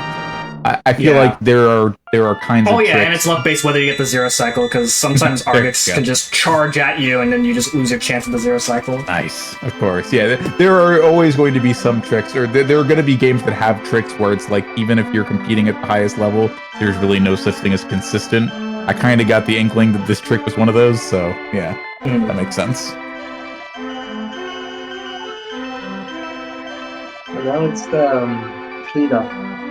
Now he's gonna go out and get everything that's left out. Yeah, we're gonna be getting the rest of the collectibles of the game from here. So this is like an 8-minute cleanup session. There is one trick to explain pretty shortly after that hopefully I can get. So for now, if George has anything to say really quickly, then that would be a good time. Absolutely. I just want to remind everyone, if you want to see M-Chan do a lot more unintended strategy, because we just did an intended strat, if you want to see M-Chan do the opposite of that, we got an incentive open. We got an incentive for M-Chan to do an any percent bonus run right after this, and we need $65 more for this. So you all got a little bit over half an hour to meet that. You better meet that. I would love to see that. Yeah, that's hardly an insurmountable number. Like any donation, you know, $10, $5, $3 would help even get $1. us a significant amount of the way towards that. Even $1 makes a huge impact to a charity of this size. We still have like time for one more fun fact. Maybe later, because the trick that I'm about to do is coming up. So first off, we're gonna get this our last bottle here, and then now it's time for not particularly hard, but it's also really easy to mess up, and unfortunately easy choke point this late in the run. It's called bomb duplication. So now after beating Misery Mire and Ice Palace, there is the bomb shop, which is Link's house in the Dark World, has a big bomb available to us for 100 rupees. And so what I'm gonna do is I'm gonna lay a bomb right as I buy it, after I buy it, and screen transition right as it explodes, and then the game just gives me the bomb on the next screen. Nice. GG. So that just saves me from having to go all the way around the whole screen just to get to where I'm at. And we use this big bomb to open up this cave, and this cave is gonna give us the it's a great fairy pawn that allows us to upgrade our sword. So now we'll have the final sword upgrade, the gold sword, as well as silver arrows, which you're normally supposed to need in order to beat the game, but there is a way to beat the game without silver arrows, but it's 100%, so we do get the silver arrows anyway. So yeah, you're good to keep going, George. Yeah, I just want to mention one quick fun fact, why even just a $1 donation helps, and that is because up until very recently, this charity actually filed their taxes by postcard, which means they had less than $50,000 annually in funding. So like, just think of that, $50,000 to operate a charity for an entire year. That is why every single donation to this charity matters, even if you just have $1 or $2 to spare. Yeah, for sure. And knowing that they're a hyper-local charity, the work they do is, affecting, numbers of families and communities that you might be able to count on hands and stuff. But, that makes a huge difference for those people, for that neighborhood. And I'm sure there are other charities carrying on that kind of mission around the world. But that, like I mentioned earlier, local civic engagement is the kind of thing where people are really the most likely to listen to and engage with your concerns. So having a charity like this working on behalf of families in the San Fernando Valley, I'm sure makes a huge difference for them. We love local charities. Mm-hmm.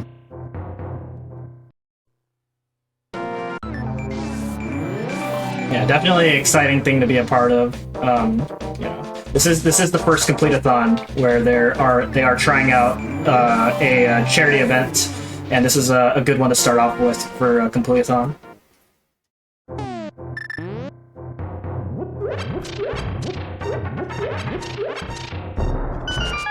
You can keep going if you like. Oh, absolutely.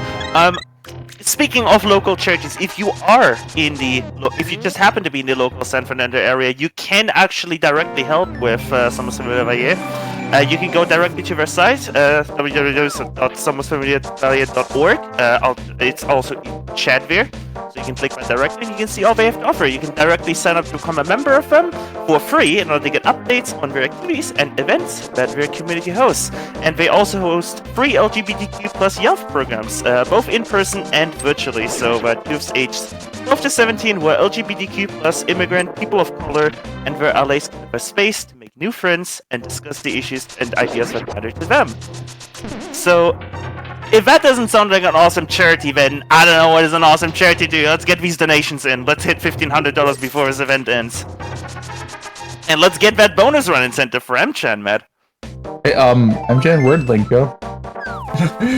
So this is the item of that's me using the item that I just got. It's called the Magic Cape. It allows me to turn invisible, which, as you can see, I am able to go through enemies that would otherwise be in my way. So yeah, it's used a couple of times.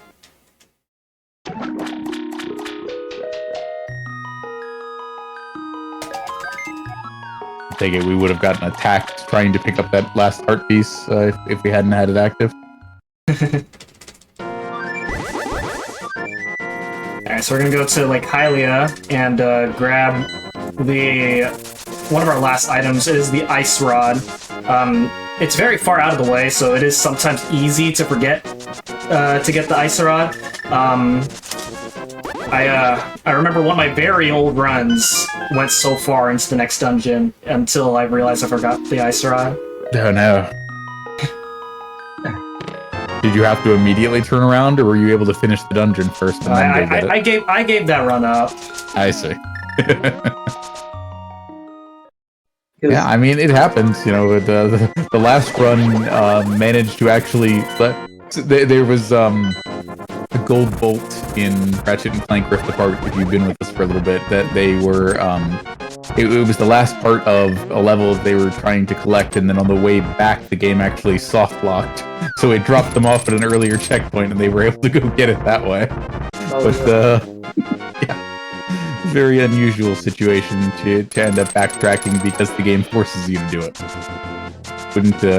Wouldn't expect that in your average run, but yeah, no. When you're getting 100%, you know, there's always that possibility. If you need to make yourself a checklist or put the items you're getting on your splits when you're using live split, whatever makes sense for you to do.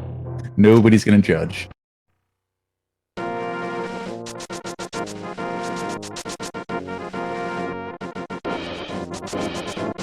But you weren't kidding about this being out of the way. I feel like this is the most screens we've gone through in between two things happening in the entire run. Yeah. Alright, so now we're about to enter our next Dark World dungeon. It is Turtle Rock. Not to be oh, the heck? Okay. Alright.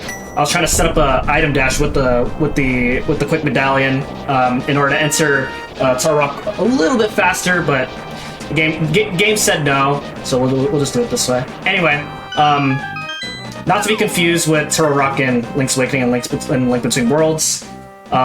This dungeon really takes advantage of your magic.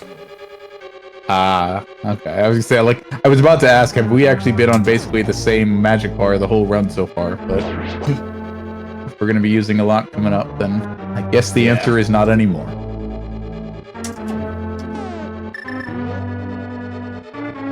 So in this torch puzzle here, I'm going to, after hitting that last torch, I'm going to hookshot this torch right here in order to spawn my way back to the beginning of the room and get to this next room quicker.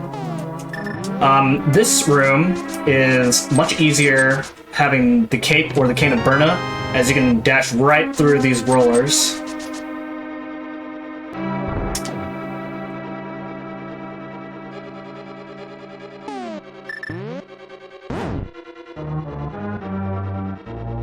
Okay, so this next room is the Pokey, and the Pokey moves in 4 different directions. There's 4 different patterns that you get from the Pokey. That one was easy, but there's 2 more rooms with Pokies, and those rooms can really cause issues if I get an unfortunate Pokey pattern.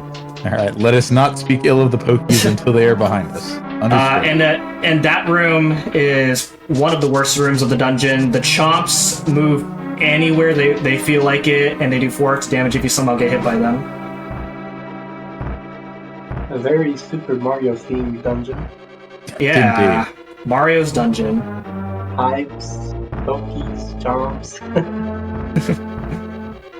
Okay, so here we go. Here's the second Poke room. Let's see what we get here. This isn't the only Zelda game that Chomps appear in. Okay. I believe it is the only one with Pokies. Unless they're playing Link's Awakening Switch, then yeah. Yeah, they have Goombas, right? And Cheep Sheets. Oh, yeah. Jeez, that's right. Link's Awakening has everything.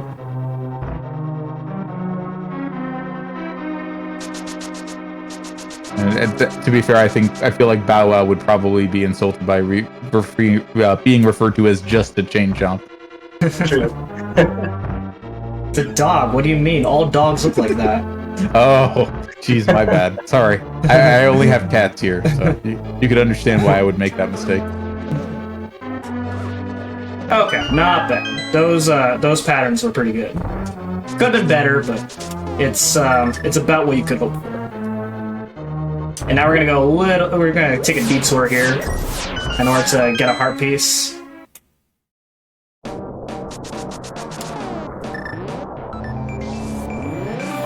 So the mirror right here is something that if you're just doing the dungeon, you don't really think about this, but yeah, if you warp, then you get into this cave that's like unusual. These types of enemies are normally Dark World enemies, and they're in the Light World. I hear that some people call this the ROM hack room because it's such a unusually weird room.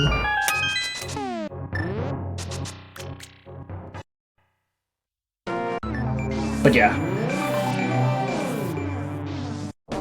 So now we're gonna enter the second part of the dungeon and grab the mirror shield. Now, there's actually a lower tier shield called the red shield. But obviously, again, if we're able to skip any lower variation tier and get the highest tier, then it's fair game.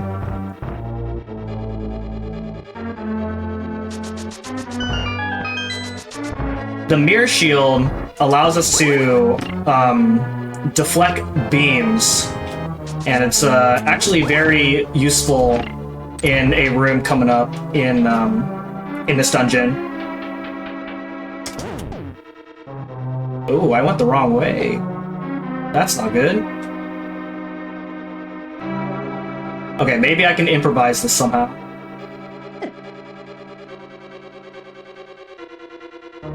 Oh. Okay, we're good.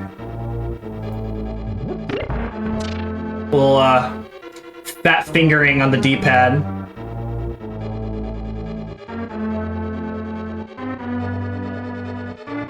Not quite what you meant when you said the game is about reacting to what happens, but you know, in a live marathon environment, sometimes you just gotta go with it.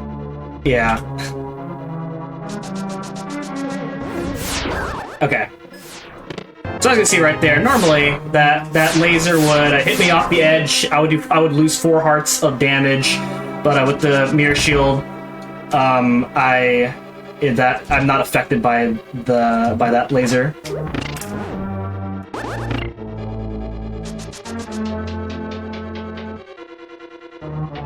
Okay, so fortunately there is a large magic drop right there, because I would like magic for the boss coming up. It is Trinex.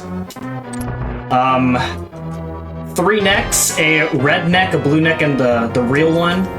Ice Rod for the red one, and the Fire Rod for the blue one. And it takes 3 hits with the gold sword, or 5 hits with the tempered sword if you're doing the 80% category.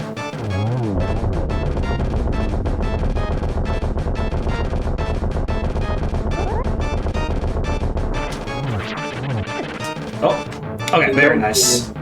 Don't play the low percent category. Oh yeah, in low percent, this fight's one of the hardest fights in low percent. Yeah, in low percent, you don't upgrade your sword past their master sword. So trying to do this whole fight with trying to do the rest of the game with just the master sword is a challenge. Yeah, so it's like 10 or 15 hits per head, including that last phase where you have to chase it around. Yeah, and something like that, and you only have so much magic to do the fight. Because you have to use the Fire Rod and Ice Rod in order to even do damage to them. So we finally rescued Zelda. We saved Zelda twice in this game.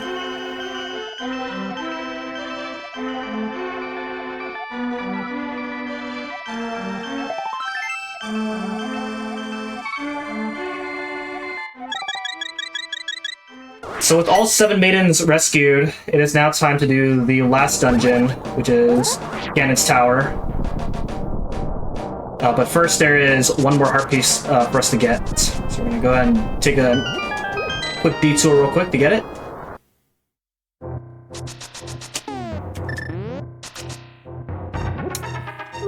Now I'm not cheating, as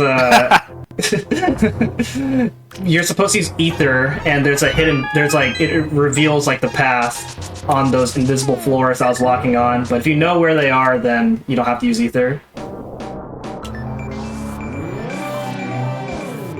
Yeah, frankly, I think it'd be more frustrating if they made it so that you had to use the item to make the path appear at all.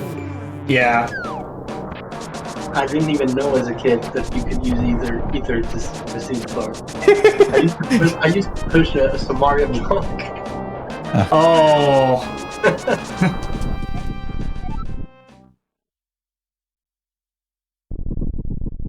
Alright, so the maidens are gonna break the barrier for us to enter Ganon's tower. And Ganon's tower is a very intense dungeon, so Newlef is very likely going to explain most of this dungeon, as I'm gonna focus. Alright, I'll leave it up to them. Would we have a quick moment just before the action starts? Yeah, real quick. Right, because we did get a $20 donation by Tears the Third. Thank you so much. Saying donating $20 for the one missed collectible during my fast run. That went towards the Super Meat Boy bonus 80% incentive and saved my Smith. It was Nice. donations in everyone. We're almost at $1,300. Alright, New Life, it's all you. Alright, so yeah, Ganon's Tower is a very tough dungeon. It has a lot of it's kind of a gauntlet-like dungeon, and it has a refight of 3 light world bosses, so Moldor, Landmolus, and Armos. And the first boss coming up is going to be Armos. There's how do you say? All the fights are a little bit different. This fight, Armos, you will fight him on an ice floor, and it makes the fight much more challenging. But since he has ice arrows, they only take one shot. So Ice arrows. ice arrows, silver arrows. But yeah, it's tougher if you didn't have the silver arrows. But with the silver arrows, it's pretty much trivial this fight.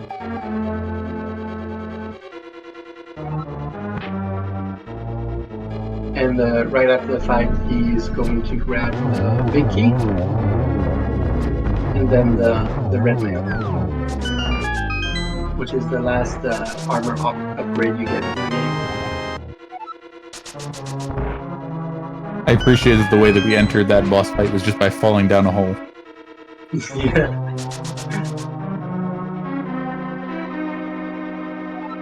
Yeah, so this is gonna be our very last item of the game, which is red mail, which will increase our defense by quite a bit.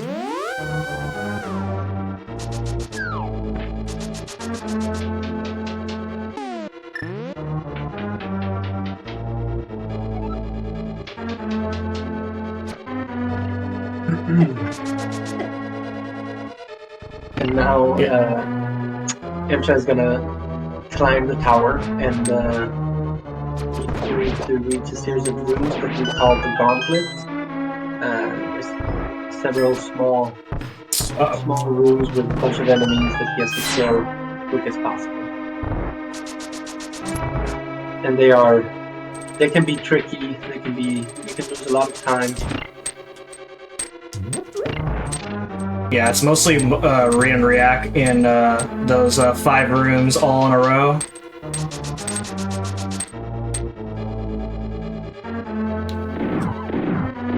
Fortunately, because we've been getting all these upgrades, they're easier than in the 80% category, but you can still lose quite a lot of time even then.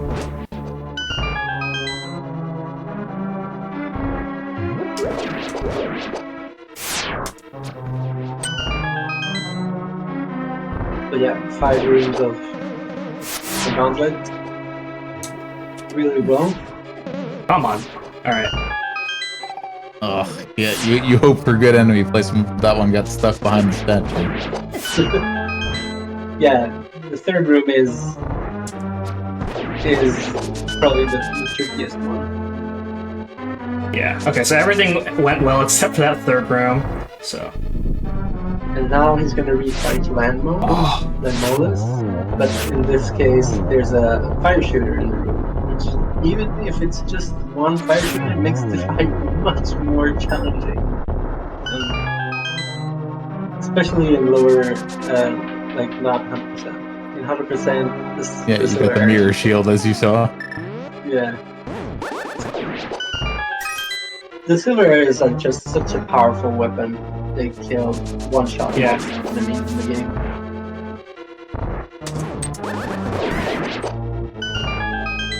Yeah, unfortunately, the silver arrows they also lag the game quite a lot with the sparkles. So we try not to use silver arrows as much as possible. Yeah, when your game has a sprite limit. Yeah.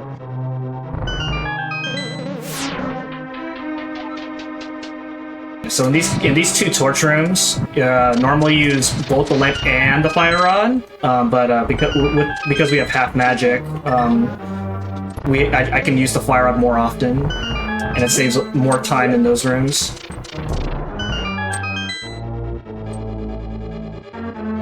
Alright, so I shouldn't need to grab this, but I'll do it in case. Just refill my magic. And now this is the Moldorm refight. Well, on the plus side, there's no hole in the center of the arena this time. On the minus side, everything else.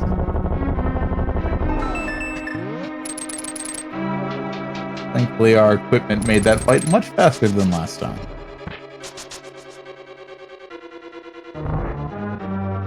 There's another strat in that room that some people do, called hovering, where it just involves the simple explanation as it's complicated, but the game basically you take advantage of the fact that the game doesn't recognize that you're above a pit for more than when you're dashing above a pit for like a frame or two. So you can just hover over the pit and skip the Moldorm fight entirely, which can save 6 seconds if you do it well, but and easily lose lots more time, I'm sure. Yeah, if you somehow fall. Alright, we're at 2 blue balls.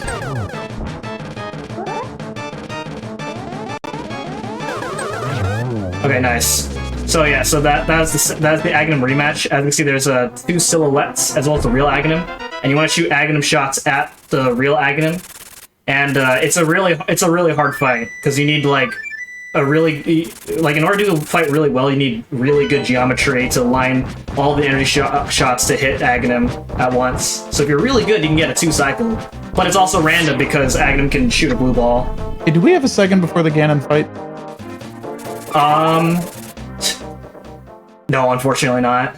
Okay, no worries. I noticed the number in the tracker go up by a pretty good amount, so George will tell us about that as soon as the run's over. Yeah. All right, so yeah, we got the Ganon fight, and it goes by really fast. New Light, please explain.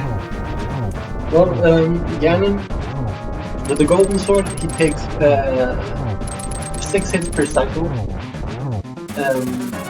There's 4 cycles. The first one, he throws his trident, and it flies around. Then on the second phase,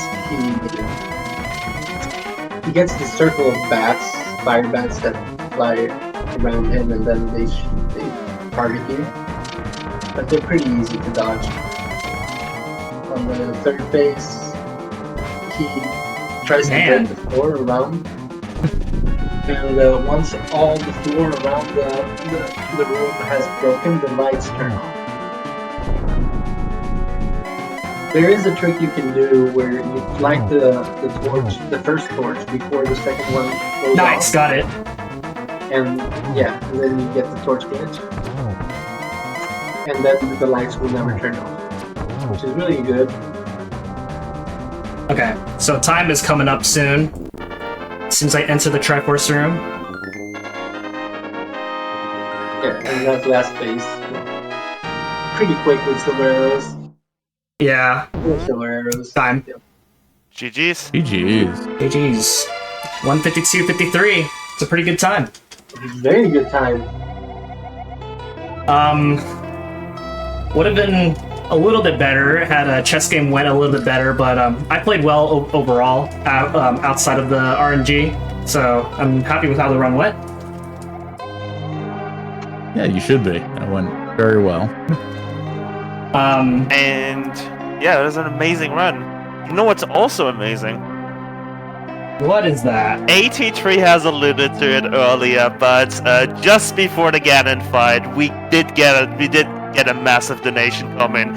We got a $71 donation from Renchi saying $1 per death in the Kingdom Hearts 2 run this morning. And you know what? First of all, that went towards the Kill the Nailsmith incentive, so that's now comfortable in Elite. But until the fight, you can put your donation both towards a bid and an incentive. And guess where that went to? That went towards the bonus any percent glitched run Epchen. You're not done yet! We're doing bonus any percent. Yes. Thank you so much. So much, yeah. Thank you so much for meeting that. As the screen says right now, it's time for the return of the king. So am I going straight to the run, or can I watch the credits? Let me ask. Is this you're looking to verify that it's 100%, or? Oh no. I know I got all the items. There's no.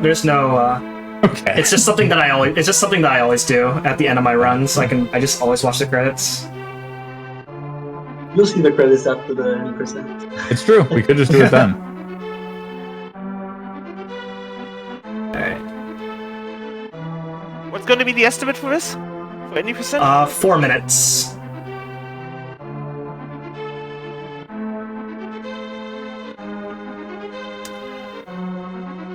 But yeah, thank you, New Life and a Tea Tree, for hanging out with me. It was a lot of fun. Thank you for inviting us. It was My pleasure. very fun.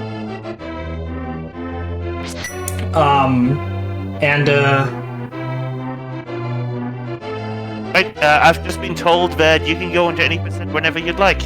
No big feelings either way from our pieces. Okay.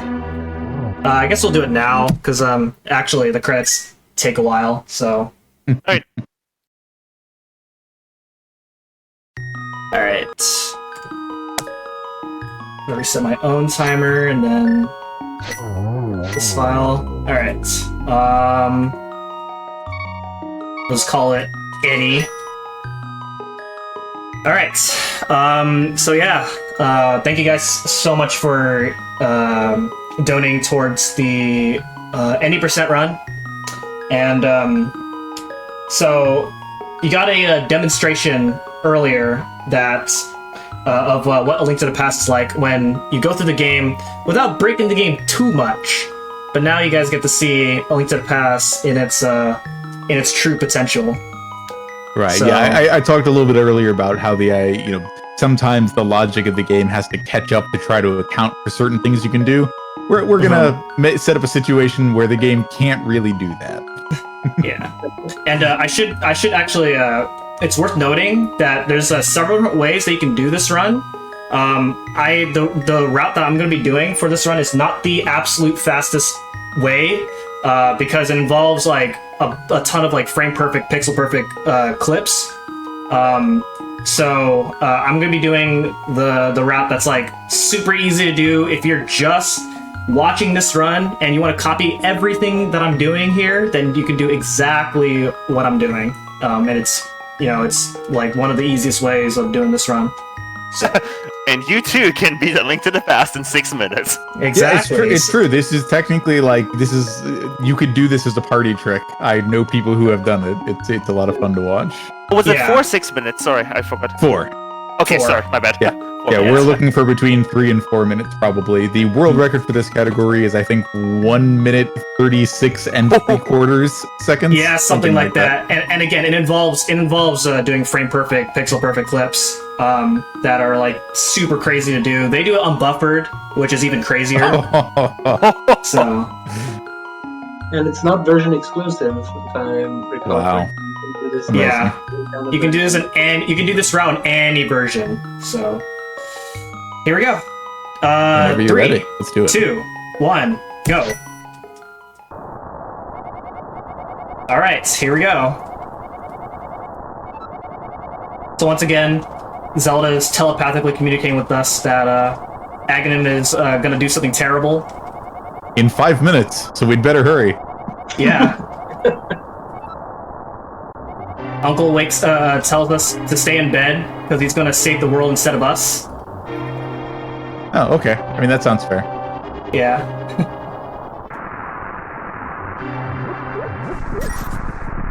So, this first minute or so is relatively standard. Otherwise, you do something completely different if you're doing the absolute fastest route. But I don't feel like doing that. I'm feeling adventurous. So once again, finding the secret passageway into Hyrule Castle. And oh my gosh, our uncle is defeated somehow. Wow, he was defeated in, what, 50 seconds? Yeah, who could have That's done unfortunate. that? That very unfortunate.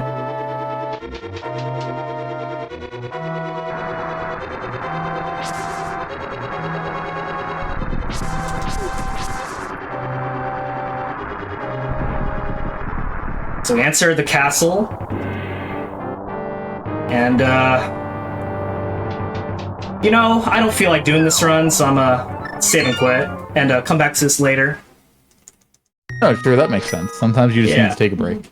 Yeah, exactly. So we're back into the well, and I gotta make sure I don't get hit.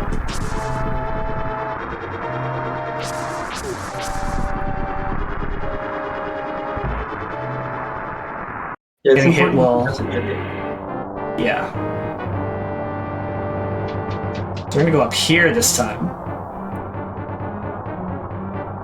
Hello, blue soldier. Oh, he hit me. Oh, what's this? What just happened?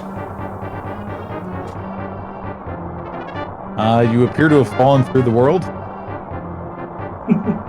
Well, I see a little bit of me right there. Wait, is this link between worlds now, or are you going through the walls? Is that- Did Nintendo predict the future? Wow. Link between walls. A link between walls, yeah. Wait, no, this doesn't seem intentional. Really? This seems like normal gameplay to me. Okay, Oh, I hear boss take your music. word for it. What's this? Oh, why do we hear boss music? There's Ganon. Time. And that's how you beat the game, everyone. Yeah. So that's 80%. I got a 254, which is actually a PB by 2 seconds. Hey, Oh, wow. GG's. GG. Yeah. So what I just did there is when you save and quit, when you hop off a ledge, then Link is like in some weird state where if you get hit, then you're able to go through a wall and basically go out of bounds, and you're just into like a whole different layer of the game that we call exploration glitch. And if you watch like several other major glitches categories, then the no exploration glitches use very extensively to do things completely out of order in those categories. Oh, and then also the state, because I didn't complete Hyrule Castle before beating the game, you get to hear the rain throughout the entire credits sequence. So the credits are like glitched out by a lot because the game does not know what to do in the credits. Yeah, it's the initial world state. It's funny that it doesn't update it. That's Yeah. fine. We'll just have a chill time listening to some rain sounds. Yep. But yeah, thank you guys and for. Shen, where can the people find you? I was just about to ask that. Yeah, twitch.tv/mchanty38. I stream this game as well as the other 2D Zelda games, as well as the new Super Mario Bros. Games. I ran new Super Luigi U earlier on Thursday, so if you like those games, then I stream those games quite often. You know, if you want to know more about this game as well as the other games that I run, then you can come to my stream. I'm always open to answering questions. This game also has a really nice community. If you're interested in even learning this game, every Sunday at around 3 p.m. Eastern time, they always have a community race of the No Major Glitches run, you know, it's always every Sunday is always a nice opportunity for people to get involved into the game, the community, the weekly races. They've been very active for as long as I've been running this game. So the community's held pretty strong. So that's cool. It's always and like those are the sorts of things. If I'm not mistaken, it's like I know the Super Mario Brothers 3 community does something very similar, and it's very much like a no obligation, jump in, jump out whenever you feel like it sort of thing. So you have a Sunday where you want to see what's going on or learn the run from people who are doing it, watch them, and then get into it. There are all sorts of different ways into the community if you're interested. Yeah. And 83 and New Life 88, where might we find you two? New Life, go ahead. I'm not so active anymore, but I am on New Life 88, twitch.tv/New Life 88, and I do the same. I play usually play retro games like Link to the Past. I also play Earthbound, the Speedrun Earthbound, and Mega Man X.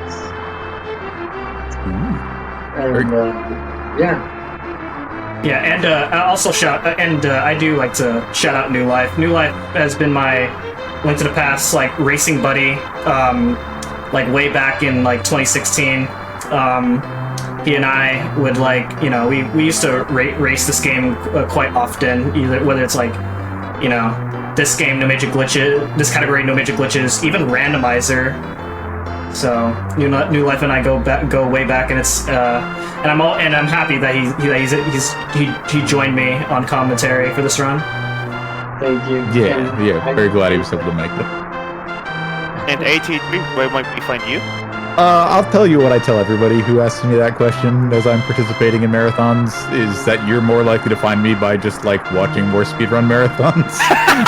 I spend more time volunteering for and participating in marathons than I really do casual streaming, but same name on Twitch if you do care to follow me. I stream every so often, so odds are I will see you around. Did you think that after watching this run that it might have inspired you to pick this game up eventually? Never say never. I haven't done a casual playthrough of this game in forever, so I'm actually kind of interested in doing that. So maybe I'll do that and go from there. That'd be amazing. We do gotta wrap here, though, because we are running behind on schedule. So, Amchan, thank you so much for the run. Thank you, 83 and New Life 88 for commentating. We're gonna go on a quick break screen here to get set up for Super Meat Boy by Shredberg. So don't go anywhere. Enjoy the awesome tunes. And again, thank you so much for the run, Amchan. Yeah, thanks for having me, and enjoy the rest of the marathon, everybody. See ya.